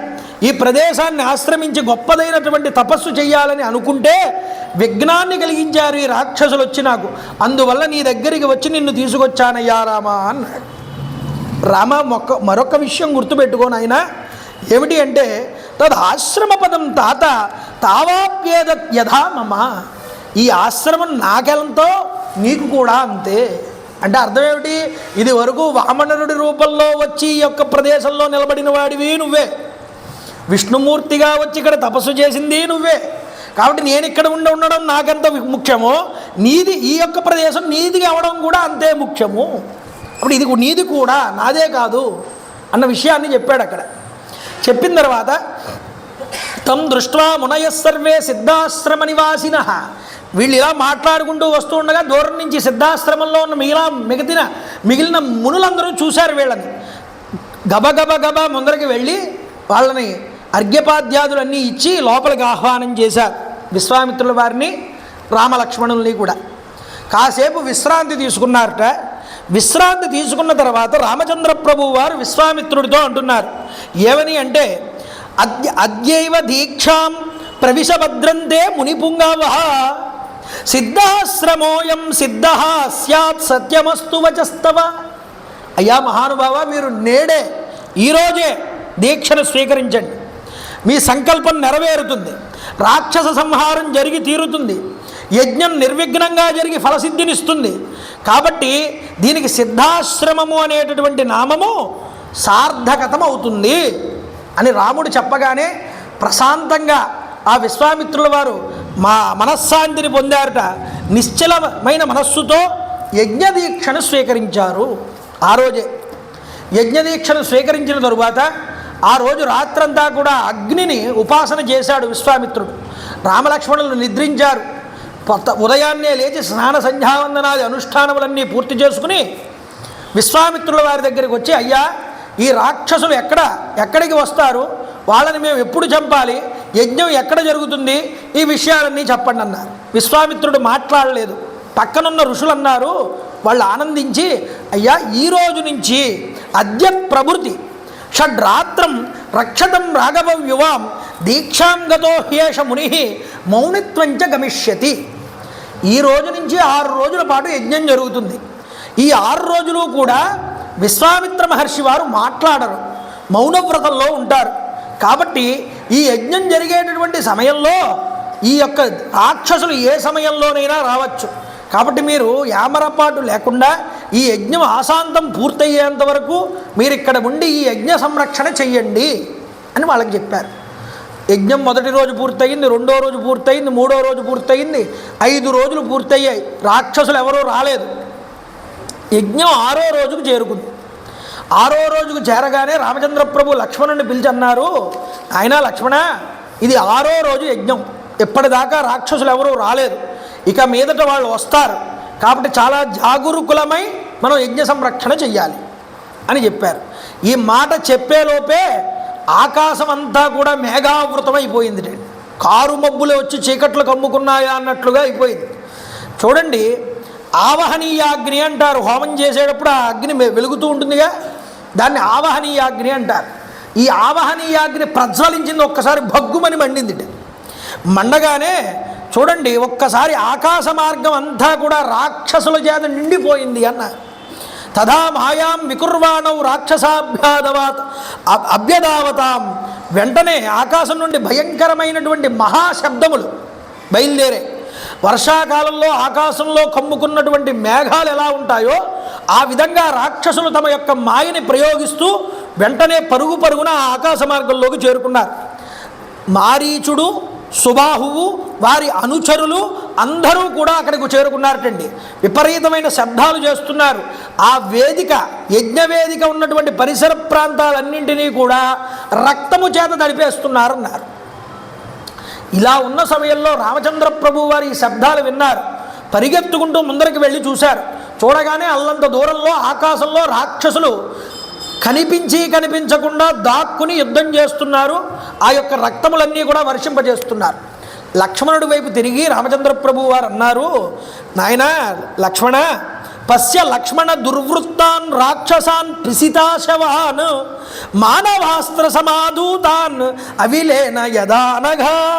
నాయనా లక్ష్మణ, ఈ రాక్షసులు మాయావులు, ఈ దొంగ యుద్ధం చేస్తున్నారే, ఇలాంటి వాళ్ళని చంపాలనే ఆలోచన కూడా నాకు రాదు. ఎందుకు అంటే ముఖాముఖి యుద్ధం చేసేవాడిని చంపచ్చు, కానీ ఇలా దొంగచాటు యుద్ధాలు చేసేవాడిని మనం చంపకూడదు. అది నా యొక్క విలువిద్యకే అగౌరవమైనటువంటిది. కాబట్టి నేను వీళ్ళని చంపాలని అనుకోవట్లేదు. ఇదిగో ఈ మానవాస్త్రం తీశాను చూసావా, దీని పేరు సీతేషువు, మనువు చేత నిర్మించబడినటువంటి అస్త్రం. అది ఇందాక చెప్పానుగా. ఈ సీతేషువు అనేటటువంటి ఈ అస్త్రాన్ని ఇప్పుడు వీళ్ళ మీద ప్రయోగించి వీళ్ళని చెల్లాచెదురు చేస్తాను చూడు లక్ష్మణ అన్నాడు. అని ఆ సీతేషు అనేటటువంటి బాణాన్ని ఆకర్ణాంతము లాగి విడిచిపెట్టారు. విడిచిపెట్టగానే ఈ మానవాస్త్రం వాళ్ళందరినీ చెల్లాచెదురు చేసింది. అది డైరెక్ట్గా వెళ్ళి మారీచుడి యొక్క శరీరంలోకి గుచ్చుకుంటే మారీచుడిని సీతేషు చంపకుండా 100 యోజనాల దూరంలో ఉన్నటువంటి సముద్రంలోకి తీసుకువెళ్ళి పాడేసింది. అలా సముద్రంలో పడిపోతున్నాడు. వెళ్ళి ఈ సీతేషు అనే అస్త్రం తీసుకుపోతుంది ఈ మారీచుడిని. వెంటనే రామచంద్ర ప్రభు లక్ష్మణుడితో అన్నాడు, అదిగో చూడు, నేను ప్రయోగించిన సీతేషు అనేటటువంటి అస్త్రం మారీచుడిని చంపకుండా ఆకాశంలో తీసుకుపోతుంది, చూడవయ్యా లక్ష్మణ అని రామచంద్ర ప్రభు వారు లక్ష్మణుడితో చెప్తున్నారు. ఆ తర్వాత కొంతమంది రాక్షసులు సుబాహు మొదలైన వాళ్ళందరూ కూడా ఈ యొక్క మారీచుడికి తగిలిన దెబ్బ చూసి రాముడి మీదకి విజృంభించడానికి వచ్చారటండి. తన మీదకి ఎదురుగుండా వస్తున్నటువంటి రాక్షసులందరి వైపు చూసి వెంటనే చేతిలోకి ఆగ్నేయాస్త్రాన్ని తీసుకున్నారట. ఇప్పుడు చూడండి, డైరెక్ట్గా వస్తున్నారుగా ముఖాముఖి, ఆగ్నేయాస్త్రాన్ని తీసి సంధించి విడిచిపెట్టారు. సంధించి విడిచిపెట్టగానే ఆ దెబ్బకి సుబాహు అనేటటువంటి వాడు ఆగ్నేయాస్త్రం తగలగానే చచ్చిపడిపోయాడు కింద. వెంటనే వాయువ్యాస్త్రాన్ని తీసుకున్నారట. ఆ వాయువ్యాస్త్రాన్ని ప్రయోగించగానే మిగిలినటువంటి రాక్షస సేనంతా కూడా వెంటనే సంహరించబడ్డారు. రమారమణ గోవింద గోవింద. మారీచ సుబాహువులతో సహా అందరినీ కూడా రామచంద్ర ప్రభు 3 అస్త్రముల చేత నిర్జింపజేశారు. వెంటనే చూడండి, యజ్ఞానికి నిర్విఘ్నంగా ఉన్నటువంటి ఈ ఆపదలన్నీ కూడా, విఘ్నాలుగా ఉన్న ఆపదలన్నీ కూడా తొలగిపోయి నిర్విఘ్నంగా యజ్ఞం పూర్తయిందన్నారు. అన్ని వైపుల నుండి వచ్చిన బాధలు తొలగిపోయాయి. విశ్వామిత్ర మహర్షి రాముడితో, ఓ రామ, నీ వల్ల నేను కృతకృత్యుండయ్యానయ్యా. కృతార్థోస్మి మహాబాహో కృతం గురువచస్త్వయ సిద్ధాశ్రమమిదం సత్యం కృతం రామ మహాయశ. కాబట్టి ఈరోజు ఈ యొక్క ఆశ్రమానికి సిద్ధాశ్రమం అనేటటువంటి నామం సార్థకమైంది నీ వల్ల. నీ ఖ్యాతి ఇనుమడించింది, నా యజ్ఞం పూర్తయింది రామా. కాబట్టి మీ నాన్నగారికి ఇచ్చినటువంటి మాట నువ్వు నిలబెట్టావు అని చెప్పారు. ఆ తర్వాత ఆ రోజు రాత్రి హాయిగా అక్కడనే విశ్రాంతి తీసుకుని తర్వాత రోజు వినయపూర్వకంగా వచ్చి నమస్కారం చేసి, రామచంద్ర ప్రభు, అయ్యా, మా వల్ల మీకు ఇంకా ఏదైనా పని జరగాల్సింది ఉంటే మీరు నాకు సెలవివ్వండి, అది నేను మీకు చేస్తాను, చేయగలిగిన వాడను. ఎందుకంటే మా నాన్నగారి ఆజ్ఞ ద్వారా మేము మీకు వశవర్తులమై ఉన్నామన్నారు. రాముడి యొక్క నడవడిక చూడండి. తాను లేవగానే మొట్టమొదటి తాను కార్యక్రమాలు, దైవీ కార్యక్రమాలన్నీ పూర్తి చేసుకుని పెద్దలకి నమస్కారం చేస్తాడట రామచంద్రపుడు. గురువుల్ని గౌరవిస్తాడు, గురువులు చెప్పినట్టు నడుస్తాడు. ఇది రాముడి యొక్క దినచర్యలో మొట్టమొదటి భాగం. మనుధర్మశాస్త్రంలో ఒక మాట ఉన్నదండి. ఏమిటి అంటే, అభివాదనశీలస్య నిత్యం వృద్ధోపసేవినః చత్వారి తస్య వర్ధంతే ఆయు ప్రజ్ఞ యశో బలం.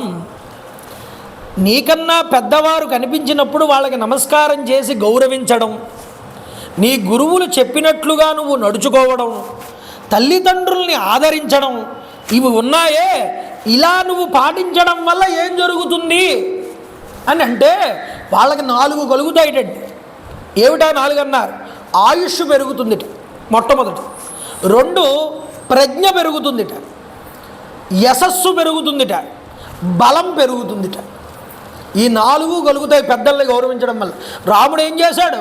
విశ్వామిత్రుడిని అంతలా గౌరవిస్తున్నాడు ఇక్కడ. కాబట్టి ఏం చేయమంటారు, ఇంకా సెలవు ఇవ్వండి అని అన్నాడు. అప్పుడు ఆనందచికితుడైనటువంటి విశ్వామిత్రుల వారు అంటున్నారు, నాయన, ఇక్కడే దగ్గరలో మిథిలస్య నరశ్రేష్ఠ జనకస్య భవిష్యతి యజ్ఞ పరమధర్మిష్ట తత్ర యస్యామహే వయం. మిథిలానగర ప్రభు అయినటువంటి జనక మహారాజు గారు ఉన్నారు. ఈ జనక మహారాజు గారు ఒక యజ్ఞాన్ని సంకల్పం చేశారు. ఆ యజ్ఞం చాలా గొప్పదైనటువంటిది. పరమ ధార్మికుడు ఆ జనక మహారాజు గారు. అంటే మనమందరం కూడా ఆ యజ్ఞానికి వెళ్దాం. నిన్ను కూడా యజ్ఞానికి తీసుకువెళ్ళడానికి ముఖ్య కారణం ఏమిటో చెప్పమంటావా? విను. అద్భుతం ధనురత్నంచ తత్ర ద్రష్టుం మర్హసి. ఏమిటంటే అక్కడ ఒక గొప్ప ధనస్సు ఉందయ్యా రామ అన్నాడు. ఆ ధనస్సు ఏమిటో తెలుసా? పూర్వం జనక మహారాజు గారి వంశంలో దేవరాతుడు అనేటటువంటి వాడు దేవతలకి సహాయం చేశాడు. వాళ్ళు ఆనందించి శివుడి దగ్గర వాళ్ళు పొందినటువంటి శివధనస్సుని అందాక ఈ దేవరాతుడి దగ్గర న్యాసంగా ఉంచారు. అది దేవరాతుడి కాలం దగ్గర నుంచి కూడా చక్కగా వారి ఇంటిలో పూజింపబడుతున్నది. కాబట్టి నువ్వు ఆ యజ్ఞానికి వస్తే నువ్వు ఆ ధనుస్సును కూడా చూడొచ్చు, ఆ ధనస్సుతో పాటు ఆ యజ్ఞం కూడా ఎలా జరుగుతుందో నువ్వు చూడొచ్చు రామా. కాబట్టి నువ్వు నాతో వస్తే ఆ ధనస్సు చూద్దువు కానీ అని విశ్వామిత్రుడు చెప్పాడు. ఎందుకు ధనస్సు వంక పెట్టాడు అంటే, వచ్చినవాడు రామచంద్ర ప్రభు క్షత్రియుడు. క్షత్రియుడికి క్షాత్ర సంబంధమైన వస్తువుల్ని చూపిస్తే బాగా ఆకర్షణ కలుగుతుంది. మీరు ఏదైనా ఒక స్టోర్కి, ఏదైనా ఒక పెద్ద షోరూమ్కి వెళ్ళారనుకోండి, నాబోటి బ్రాహ్మణుడు ఏం చేస్తాడు, మంచి దావళీలు కానీ, సాలువాలు కానీ, లేకపోతే పంచీలు కానీ, కమండలాలు కానీ, రుద్రాక్షమాలు కానీ ఎక్కడ దొరుకుతాయో చూసుకుంటాడు పోయి. అదే మంచి ఏ యొక్క సోల్జర్ లాంటి వాడు వెళ్ళాడు అనుకోండి, వాడికి కావాల్సిన వెపన్స్ ఎక్కడ దొరుకుతాయో చూసుకుంటాడు. మంచి వ్యాపారవేత్త వెళ్ళాడు అనుకోండి, ఏదైనా కొత్త కొత్త వస్తువులు అమ్మడానికి ఏవైతే ఉంటాయో అవి ఏమైనా ఉన్నాయో అని చూసుకుంటాడు. అంటే ఎవడి ప్రవృత్తిని బట్టి ఏ వస్తువు ఎవరిని ఆకర్షిస్తుందో ఆ వస్తువు వైపు వాళ్ళు మొగ్గు చూపుతారు. అలాగే రాముడు క్షత్రియ కుమారుడు కాబట్టి ధనస్సులు, ఈ యొక్క బాణములు, అస్త్రములు, వీటి మీద అతనికి ఆకర్షణ ఎక్కువ ఉంటుందని, ధనస్సుందయ్యా, ఆ ధనస్సును నువ్వు చూద్దువు కానీ నువ్వు రావాల్సింది, రామా నీకు నేను వివాహం చేస్తాను నువ్వు రా అంటే రాడు రాముడు. ఎందుకు? ఆ బాధ్యత మా నాన్నగారిదండి అంటాడు. అందువల్ల రాముడి యొక్క మనస్తత్వం తెలిసినవాడు కాబట్టి విశ్వామిత్రుడు వెంటనే ఏమన్నాడంటే, ధనస్సు చూద్దుగానయ్యా నువ్వు నాతో పాటు రా. సరే, తప్పకుండా అంగీకరించారు. ఆ యొక్క సిద్ధాశ్రమాన్ని విడిచిపెట్టి 100 ఎడ్ల బండ్లు కట్టుకున్నారట. 100 ఎడ్ల బండ్లు ఎందుకండి అన్నారు, ఈ మహర్షులందరూ కూడా వస్తున్నారు. ఈ మహర్షులు వాళ్ళ నిత్యాగ్నిహోత్రాలన్నింటినీ కూడా ఆ బళ్ళల్లో పెట్టుకుని అగ్నిని కాపాడుకుంటూ ఉండేవారండి. ఎప్పుడూ కూడా అగ్నిని ఉపాసన చేసేవారు. అగ్నిని పూజించాలి, అగ్నిని ఉపాసన చెయ్యాలి. అందుకనే ఎప్పుడూ కూడా అగ్నిముఖావైహి దేవాహ, దేవతలు ఎప్పుడు బాగా సంతృప్తి చెందుతారు, అగ్నిని ఆరాధించినప్పుడే, అగ్ని ద్వారా హవిస్సు ఇచ్చినప్పుడు వాళ్ళు ఆనందిస్తారు. అందుకని ఇందాక చూడండి, శ్రీ మహావిష్ణువు తపస్సు చేస్తుంటే దేవతలందరూ శ్రీ మహావిష్ణువు దగ్గరికి వెళ్ళారు అన్నామే. ఎలా వెళ్ళారు? అగ్నిని ముందు పెట్టుకుని వెళ్ళారయ్యా. అగ్నిని ఎందుకు ముందుకు పెట్టుకుని వెళ్ళాం? వాళ్ళు ఏది మాట్లాడాలన్నా అగ్నిముఖంగానే మాట్లాడాలి. అందువల్ల ఆ అగ్నికి అంతటి శక్తి ఉన్నది. ఆ అగ్నిని వీళ్ళు ఆరాధిస్తున్నారు. ఆ హోత్రాలన్నింటినీ కూడా బళ్ళల్లో పెట్టుకుని వెళ్ళిపోతూ ఉంటే వెనక్కి తిరిగి విశ్వామిత్రుల వారు సిద్ధాశ్రమం కేసి చూసి వనదేవతలందరితో కూడా మాట్లాడారు. ఓ వనదేవతలారా, ఈ యొక్క ఆశ్రమాన్ని మీరు రక్షిస్తూ ఉండండి, ఈ బాధ్యత మీకు అప్పగిస్తున్నాను అన్నాడు. అందుకనే గ్రామానికి ఒక దేవతను పెట్టుకుని, గ్రామాల్లో ఆ దేవతను ఎందుకంటే అలా ఆరాధించడం, మన గ్రామాన్ని ఆవిడ రక్షిస్తూ ఉండాలని మన భావన.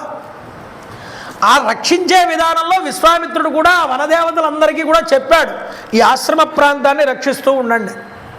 విశ్వామిత్రుడితో పాటు అక్కడ ఉన్నటువంటి మృగాలన్నీ కూడా వెనకాల వచ్చాయిట.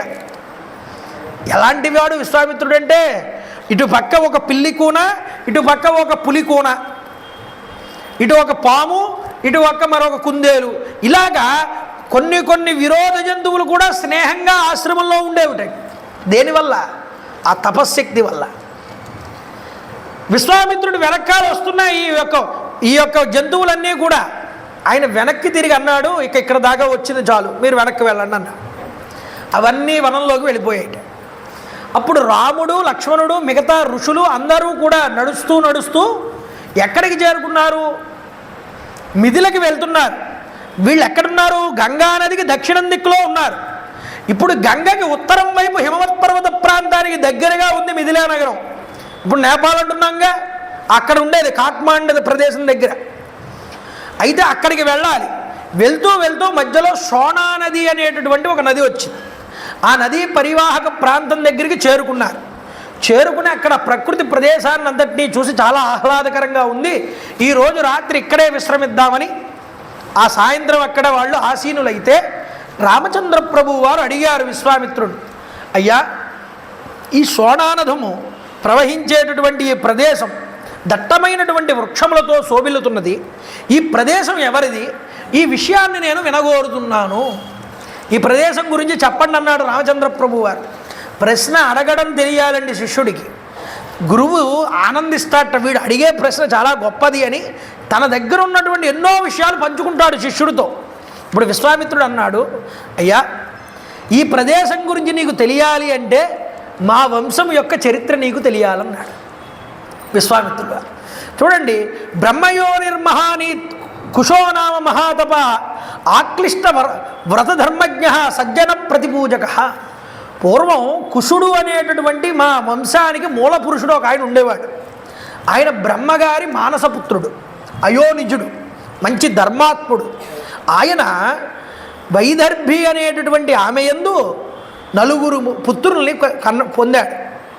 ఈ నలుగురి పేర్లు ఏమిటి అంటే కుశాంబం, కుశనాభంచ, ఆదూర్తరజసం వసుం. కుశాంబుడు, కుశనాభుడు, ఆదూర్తరజసుడు, వసువు అనేటటువంటి వాళ్ళు. అయితే క్రియతాం పాలనం పుత్రం ధర్మం ప్రాప్యాత పుష్కలం.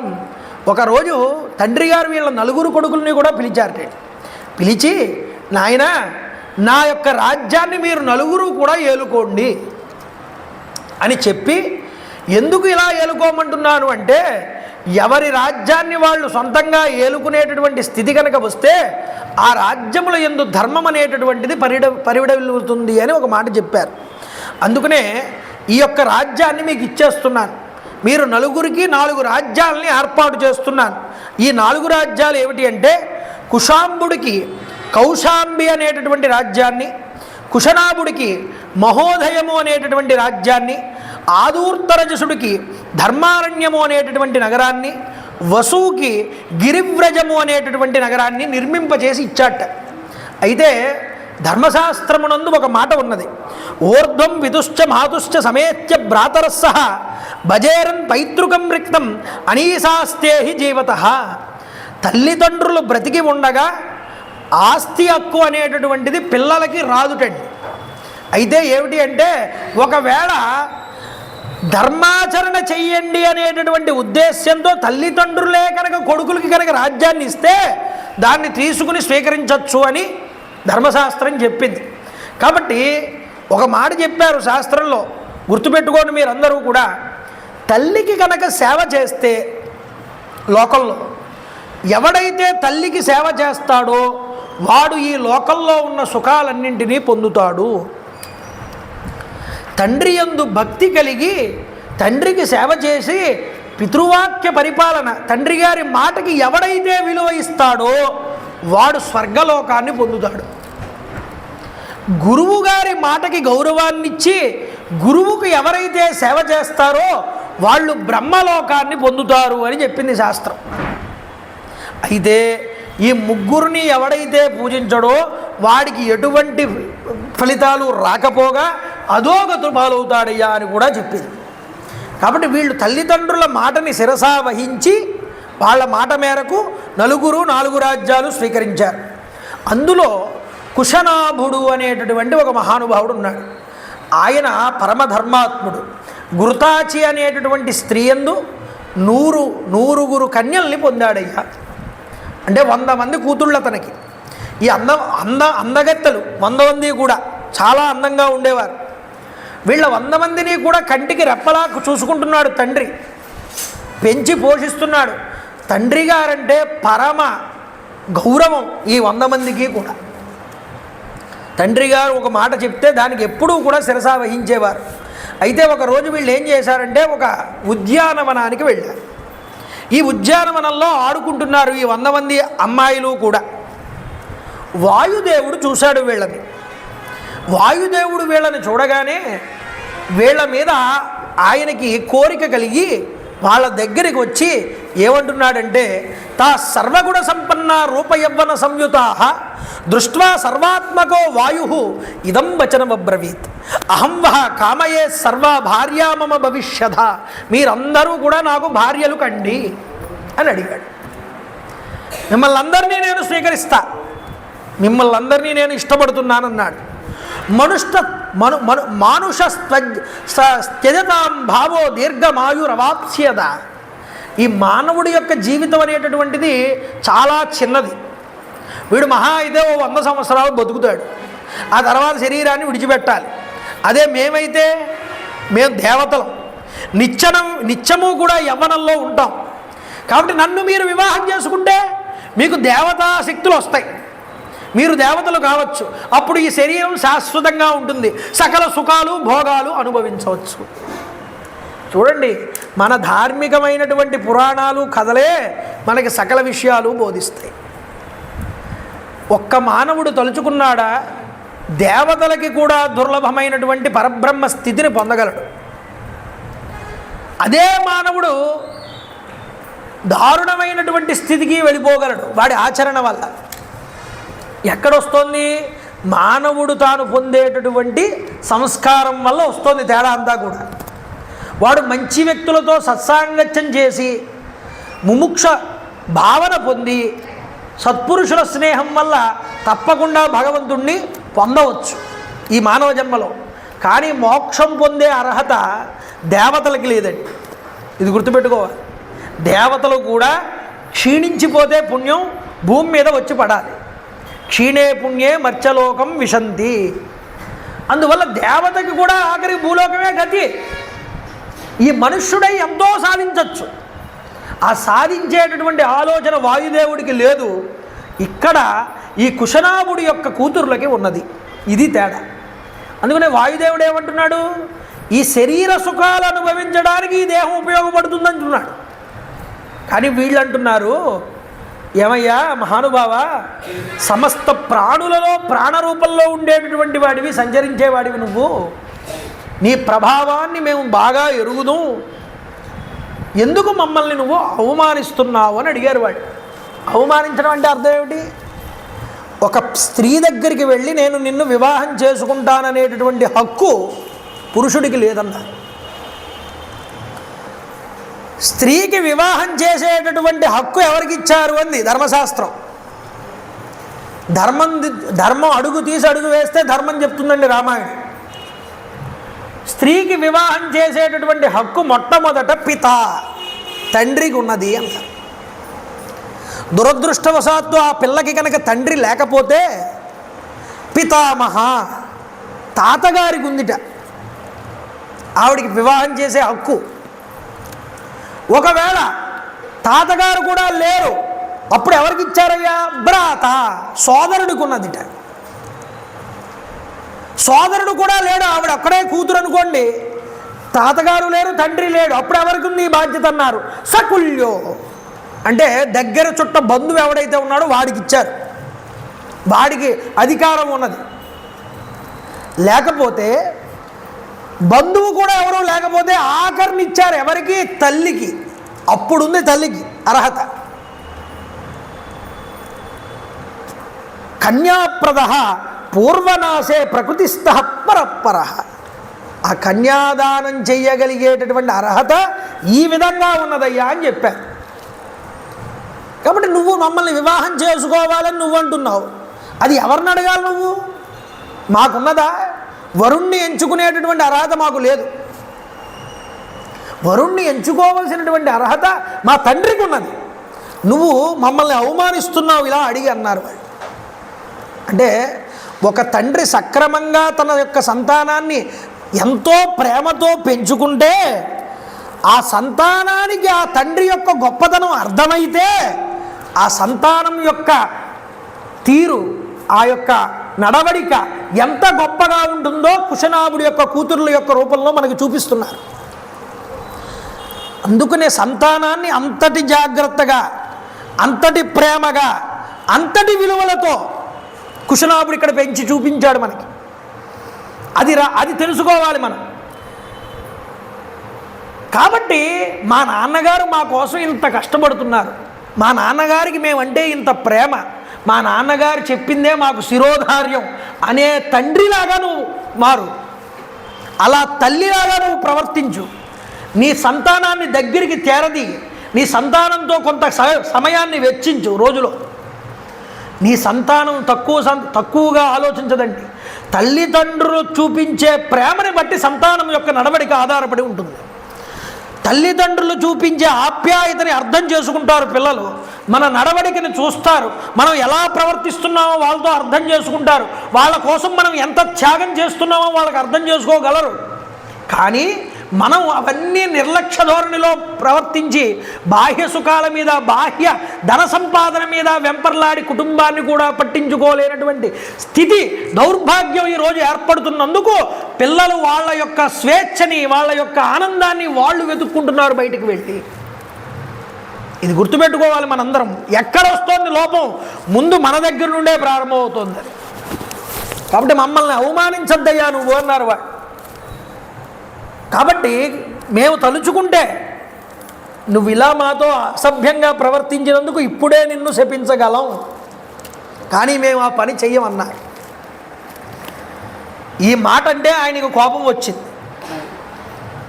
మరొక మాట అంటున్నారు వాళ్ళు, మా తండ్రి గారు ఉన్నారే ఆయన సత్యవాది, ఎప్పుడూ సత్యానికి కట్టుబడి ఉంటాడు. నువ్వు మమ్మల్ని ఇలా అడగడం వల్ల మా తండ్రి గారిని కూడా అవమానించిన వాడివి అయ్యావు. ఆయన విలువేముంది ఇప్పుడు నువ్వు మమ్మల్ని అడగడం వల్ల? మా తండ్రి గారిని నువ్వు అవమానించావు, అందువల్ల నువ్వు ఇలాంటి పనులకు పూనుకొని మృత్యుముఖం వైపుకు వెళ్ళకు ఓ వాయుదేవా అని చెప్పింది. అంటే వెంటనే ఇలాంటి మాటలన్నీ కూడా వింటున్నాడు. మేము మా తండ్రి గారు నిశ్చయించినటువంటి వరుణ్ణే వివాహం చేసుకుంటాం చెప్తున్నారు ఆ మాట కూడా. అంతేకాదు ఆయననే మేము సేవిస్తాము, ఇది మా ధర్మము అని చెప్పారు వాళ్ళు. చూసారా, ఆ మాట చెప్పగానే వాయుదేవుడికి కాస్త కోపం వచ్చింది. వాళ్ళందరినీ కూడా శరీరంలో నుంచి ఆ వాయువునంతటినీ బయటికి లాగాడు. ఈ వాయువు ఎప్పుడైతే శరీరంలోంచి బయటికి వెళ్ళిపోయిందో శరీరాలన్నీ కుష్కించుకుపోయాయి, కిందకి మరగుజ్జు రూపాలు అయిపోయాయి. ఈ స్త్రీలందరివి కూడా బాధపడుతూ ఇంటికి వెళ్ళారు. తండ్రి చూశాడు కూతుర్లు 100 మందిని కూడా. అమ్మా, ధర్మానికి ఇంతటి అఘాతం ఎవరమ్మా చేసింది అని అడిగాడు. అంటే అర్థం ఏమిటి? వాళ్ళ కూతుళ్ళు ఎప్పుడూ అధర్మం వైపుకు వెళ్ళరు అన్న విషయం తండ్రికి తెలుసు. అధర్మానికి ఒడిగట్టిన వాడు ఎవరమ్మా? మీకు ఈ పరిస్థితిని తీసుకొచ్చిన వారు ఎవరమ్మా చెప్పండి అన్నాడు. వాయు సర్వాత్మకో రాజన్ ప్రదర్శయితుమిచ్చసి అశుభం మార్గమాస్తాయ నధర్మం ప్రత్యవేక్షతే. వాయుదేవుడి వల్ల మేము ఇలా అయిపోయాం తండ్రి గారు. ఆ వాయుదేవుడు ధర్మాన్ని పూర్తిగా విస్మరించాడు. మేము తండ్రి చాటు బిడ్డలమని చెప్పి పతిని ఎంచుకునేటటువంటి విషయంలో మేము స్వతంత్రత లేని వాళ్ళమని చెప్పినా ఆ మాటని అంగీకరించలేదు. మమ్మల్ని నీకు ఇచ్చి పెళ్లి చేయునేమో అనేటటువంటి ఉద్దేశం నీకు ఉంటే నువ్వు వెళ్ళి మా తండ్రి గారిని అడుగు, మమ్మల్ని కాదు అడగడం అని మేం చెప్పాం. ఇలా పలికితే ఆ పాపాత్ముడు మమ్మల్ని తీవ్రంగా శిక్షించాడు ఇలాగా అని చెప్పారు. వెంటనే కుశనాభుడు అన్నట్టండి పిల్లలందరితో కూడా, వెంటనే శపించైపోయారా మీరు, ఎందుకు ఆలోచన చేశారు అని అనలేదా? ఇది చూడండి, తండ్రి యొక్క గొప్పతనం చూడండి. వాళ్ళు ఆ మాట చెప్పారు అప్పటికే వాయుదేవుడితో, కావాలనుకుంటే మేము నిన్ను శపించగలం కూడా, కానీ ఆ పని మేము చేయమన్నారు. ఇది చాలా గొప్పదమ్మా అన్నాడు తండ్రి. మీరు శపించగలిగి ఉండి కూడా వాడిని శపించకుండా మీ క్షమాగుణాన్ని మీరు చూపించారు. క్షమ అనేటటువంటి మాట ఒకటి ఉన్నది, ఇది ధర్మం యొక్క స్వరూపమే. క్షమ అంటే అర్థం ఏమిటి? నీకు బలం ఉన్నది, అవతలవాడు బలహీనుడు, నువ్వు వాడిని కొట్టగలవు, అయినా నువ్వు వాడు నిన్ను ఏదో అంటే వాడిని కొట్టకుండా నీతో నాకెందుకురా, నేను నిన్నేమి చేయను పో అని క్షమించేటటువంటి గుణం నీలో ఉంటే అది క్షమాగుణం. నువ్వు అవతలి వాడికన్నా శక్తి లేనటువంటి వాడివి, ఒకవేళ నువ్వు వాడు నిన్ను ఏదో అన్నాడని నువ్వు వాడిని తిరిగి కొట్టితే వాడు నిన్ను తిరిగి 10 దెబ్బలు కొట్టగలడు. అలాంటి వాడి జోలికి మనం ఎందుకు వెళ్ళడం, మనకెందుకు లేని ఊరుకుంటే అది క్షమాగుణం కాదు, పిరికితనం అంటారు. పిరికితనం కాదు, నువ్వు కొట్టగలిగి ఉండి కూడా కొట్టకుండా ఆగిపోయావు చూసావా, వాడితో నాకెందుకని, ఇది క్షమాగుణం. క్షమాగుణం ఎవరు చేయగలరయ్యా? క్షమాగుణం ఎవరికి ఉంటుందయ్యా? బలవంతులకే ఉంటుంది. అంటే ఏమిటి? బలం అంటే శారీరక బలం కాదు, మనోబలం. బలహీనుడు ఎప్పుడూ ఎదుటివాడిని తిడుతూనే ఉంటాడు, ఎదుటివాడిని ఏదో రకంగా మభ్యపెట్టడానికి ప్రయత్నం చేస్తూనే ఉంటాడు. కానీ బలవంతుడు ఆత్మస్థైర్యము, ప్రేమ అనేటటువంటి 2 ఆయుధముల చేత ఎదుటివాడిని క్షమిస్తాడు. ఏమిటి ఆత్మధైర్యం? వీడు ఎన్ని చేసినా మనల్ని ఇబ్బంది పెట్టేది ఏమీ లేదు, అనవసరంగా వాక్కుంటున్నాడు, వాక్కొని మనకి వచ్చిందేముంది, వీడు అన్నంత మాత్రాన్ని నేనేమైనా అయిపోయానా, నేను తలుచుకుంటే వీడిని వెంటనే నాశనం చేసేయచ్చు, కానీ పిచ్చుక మీద బ్రహ్మాస్త్రం నాకెందుకు అని తన మనస్సుకు తాను తావీది ఇచ్చుకుని వాడి జోలికి మనం వెళ్ళక్కర్లేదని విడిచిపెడితే అది క్షమాగుణం. ఇది ఆత్మస్థైర్యం వల్ల కలుగుతుంది. రెండేమిటో తెలుసా? ప్రేమ. అంటే భూతములన్నింటి మీద కూడా దయ, దీన్ని ప్రేమ అన్నారు. ఆ దయ వల్ల ఎందుకురా వాడితో మనకి అని విడిచిపెట్టేటటువంటి గుణం ఉన్నదే, ఇది క్షమాగుణానికి ఒక ఆయుధం లాంటిది. అందువల్ల మీరు గుర్తుపెట్టుకోండి, అమ్మా ఇంతటి క్షమాగుణాన్ని పొంది ఐకమత్యంగా మీరందరూ కలిసి అంతటి అపరాధిని కూడా క్షమించగలగడం ఉన్నదే, దీనికన్నా గొప్పదైన ధర్మం మరొకటి లేదు. ఇది చాలా గొప్ప ధర్మం, ఇది చాలా దుష్కరమైన పని, అందరూ చేయలేరు ఇలాగా. క్షమాదానం, క్షమాయజ్ఞ, క్షమా సత్యం హి పుత్రికా, క్షమాయశ, క్షమాధర్మ, క్షమయావిష్ఠితం జగత్. అసలు ఈ జగత్తంతా కూడా క్షమ అనే దాని మీద ఆధారపడి ఉన్నది. భూదేవికి ఆ క్షమాగుణం లేకపోతే మనందరం ఇలా ఉండగలమా? సముద్రానికి ఆ క్షమాగుణం లేకపోతే అది తన చెలియల కట్టుకుని దాటి ఒక్కసారి బయటకు వస్తే మనం ఉండగలమా? వాయువు తాను క్షమాగుణంతో ఉండి వాయువు సరిగ్గా ఎంత కావాలో అంతే వీస్తున్నాడు కాబట్టి ఇలా ఉండగలిగాం. సూర్యుడు ఎంత ఎండని ప్రసరింపజేయాలో అంతే పంపుతున్నాడు కాబట్టి మనం ఇలా ఉండగలుగుతున్నాం. అలాగా ప్రతి భూతము కూడా క్షమ కలిగి ఉండడం వల్లే ఈ భూమి మీద జగత్ అనేది, ఈ మనుషులు అనేవాళ్ళు నిలబడుతున్నారు, సృష్టి అనేది ముందరికి వెళ్తోంది. అందువల్ల ఈ జగత్తంతా క్షమాగుణం మీద నిలబడిందయ్యా. క్షమాగుణం కలిగి ఉన్నవాడు దానం చేసిన వాడితో సమానం, యజ్ఞం చేసిన వాడితో సమానం, సత్యం పలికిన వాడితో సమానం, వాడికి యశస్సు కలుగుతుంది. మీరందరూ ఇంతటి క్షమాధర్మాన్ని అవలంబించి ఈరోజు నా పేరు, నా పరువు అన్నీ నిలబెట్టారు. మీ సత్యధర్మాన్ని, మీ క్షమాధర్మాన్ని అందరికీ చూపించారమ్మా. ఇది మీకు శ్రేయస్సునిస్తుంది. మీరు ఏ రోజు ఇలా ఉన్నారని బాధపడక్కర్లేదు. నేను ధర్మంగా ఉన్నాను, నేను ఎవడికి అపరాధం చేయలేదు, నా బ్రతుకు నేను బ్రతికాను, అయినా భగవంతుడు నన్ను ఇబ్బంది పెడితే అంత పరిస్థితుల్లోకి తీసుకొస్తున్నాడు ఏమిటి అని బాధపడక్కర్లేదయ్యా. నువ్వు ధర్మంగా ఉండి తీరితే భగవంతుడు ఎప్పటికైనా నిన్ను ఉత్తమమైనటువంటి స్థితికి చేరుస్తాడు. ఇది కుశనాభుడి యొక్క కూతురుల యొక్క చరిత్రే మనకు చూపిస్తోంది. అమ్మా మీరు కంగారు పడకండి, బాగా ఆలోచించండి.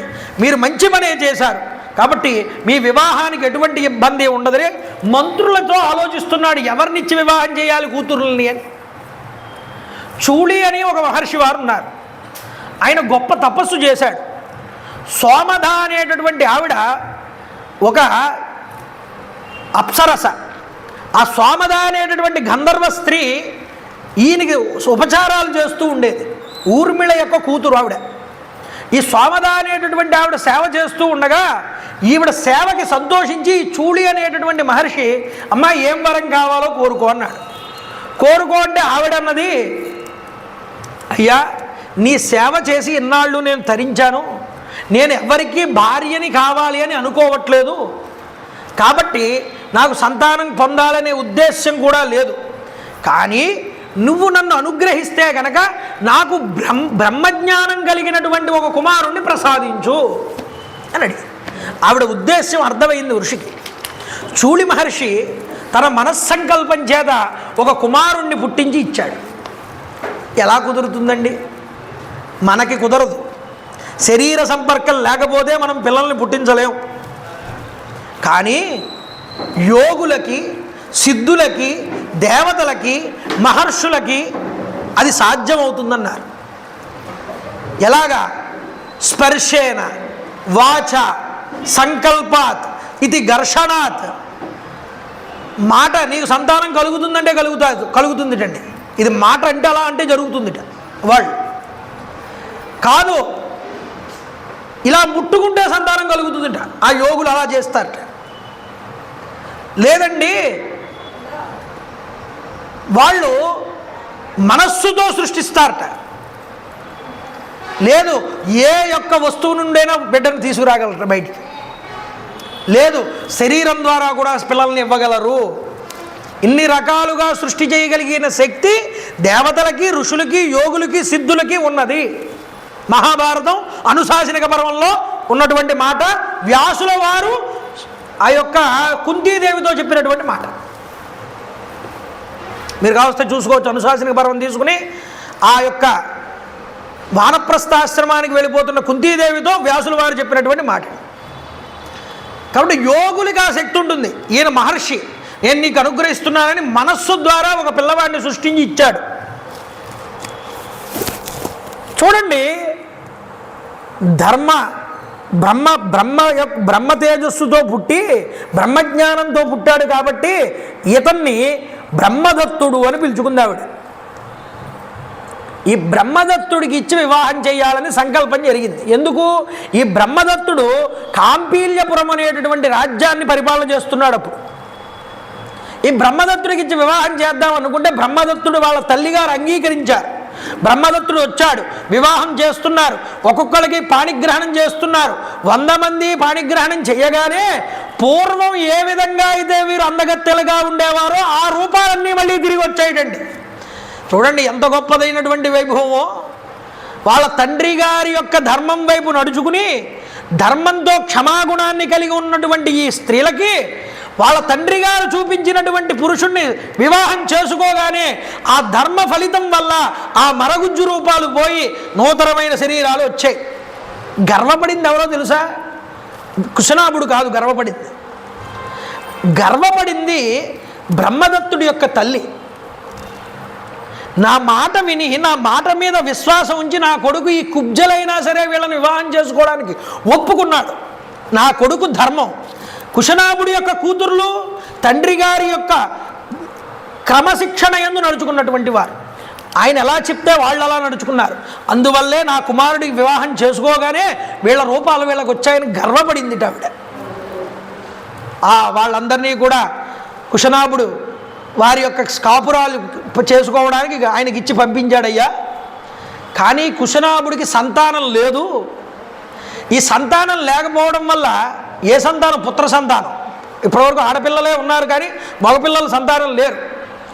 ఈ సంతానం లేకపోవడం వల్ల పుత్ర సంతానం పుత్రకామేష్టి యాగం చేయడానికి సంకల్పం చేశాడు. తండ్రి ఎవరు? కుశుడు. ఆ తండ్రి వచ్చి అన్నట్ట, ఒరేయ్ నాయనా, నా టైం అయిపోయింది, నేను బ్రహ్మలోకానికి వెళ్ళిపోతున్నాను, కాబట్టి నువ్వేమి కంగారు పడకు, నువ్వు పుత్రకామేష్టి యాగం చేయి, నీకు మంచి సంతానం కలుగుతుంది అని చెప్పి వెళ్ళిపోయేట బ్రహ్మలోకానికి. అప్పుడు కుశనాభుడు తన భార్య ఘృతాచితో కలిసి పుత్రకామేష్టి యాగం చేస్తే ఆయనకి ఒక కుమారుడు పుట్టాడు. ఆ పుట్టిన వాడి పేరే గాది. ఆ గాది యొక్క సంతానమే నేనయ్యా అని విశ్వామిత్రుల వారు రామచంద్ర ప్రభు వారికి చెప్పారు. మా గాదికి నాకన్నా ముందు ఒక ఆడపిల్ల పుట్టింది. ఆవిడ పేరు కౌశికి. అంతేకాదు అందున ఆవిడికి సత్యవతి అని కూడా పేరున్నది. రుచీక మహర్షి, భృగు మహర్షి యొక్క కుమారుడైనటువంటి రుచీక మహర్షికి ఇచ్చి వివాహం చేశారు ఆవిడ. నేను ఆవిడ తమ్ముణ్ణి. అయ్యా, ఆవిడ భర్తని అనుసరించి సశరీరంగా స్వర్గానికి వెళ్ళింది మా అక్కగారు. కౌశకి అనేటటువంటి పేరుతో ఈ భూతలం మీద తర్వాత నదిగా కూడా ప్రవహించింది. మా అక్కగారి మీద ఉన్నటువంటి ప్రేమ చేత కౌశికీ నదీ తీరం దగ్గర హిమవత్ పర్వత ప్రాంతంలో స్థాణవాశ్రమం అనే ఒక ఆశ్రమాన్ని ఏర్పాటు చేసుకుని నేను అక్కడ తపస్సు చేసుకుంటున్నాను. ఇదిగో ఈ యొక్క యజ్ఞం చేద్దామని ఈ యొక్క ఆశ్రమానికి వచ్చాను, సిద్ధాశ్రమానికి. ఈరోజు నీ వల్ల ఈ యొక్క సిద్ధాశ్రమంలో నా యజ్ఞం సఫలీకృతం అయ్యింది. ఇక హాయిగా ఈరోజు ఇక్కడ నీతో కలిసి ఉన్నానయ్యా, నేను కృతార్థుణ్ణయ్యాను అని రాముడితో తన యొక్క వంశ వృత్తాంతాన్నంతటినీ చెప్పారు. ఆనంద జిగితులయ్యాడు రామచంద్ర ప్రభు.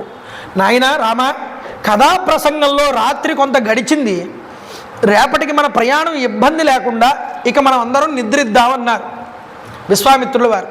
ఆ శోణానదీ తీరం దగ్గరే నిద్రిస్తూ చెప్పారు, ఈ శోణానది ఉన్నది చూసావా, ఈ వసువు యొక్క గిరిదుర్గం అనేటటువంటి ప్రాంతంలో ఈ కొండల మధ్యలో నుంచి ప్రవహిస్తూ వచ్చింది.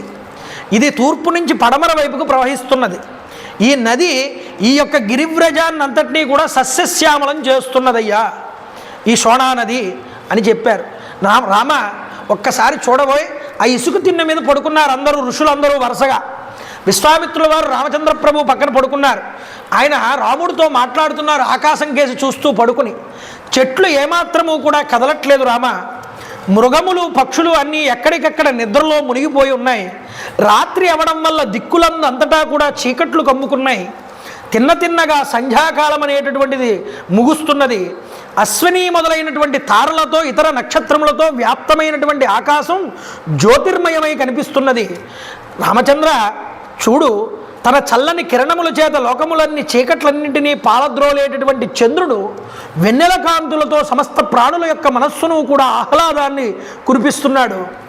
రాత్రుల యందు సంచరించేటటువంటి గుడ్లగూబలు మొదలైనటువంటి ప్రాణులు అటూ ఇటూ తిరుగుతున్నాయ్యా. మాంసభక్షకులు భయంకరులు అయినటువంటి యక్ష రాక్షసులందరూ కూడా మాయారూపాల్లో సంచరిస్తున్నారు చూడు నాయనా రామ అని ఈ విధంగా చెప్పి మాట్లాడడం ఆప్ చేశాడు విశ్వామిత్రుడు. మహర్షులందరూ కూడా పక్కన ఉంటారుగా. అబ్బాయి ఏమి విశ్వామిత్రుడి యొక్క వైభవం, ఏమి విశ్వామిత్రుడి యొక్క వంశం, విశ్వామిత్రుడి యొక్క కౌశిక వంశంలో కుశిక వంశంలో అందరూ మహానుభావులే కదా, అందరూ గొప్ప గొప్ప వాళ్లే జన్మించారు కదా. ఇలాంటి వంశపురుషుణ్ణి ఈరోజు మనం ఇలా దగ్గరగా చూడడం మన అదృష్టం కదా.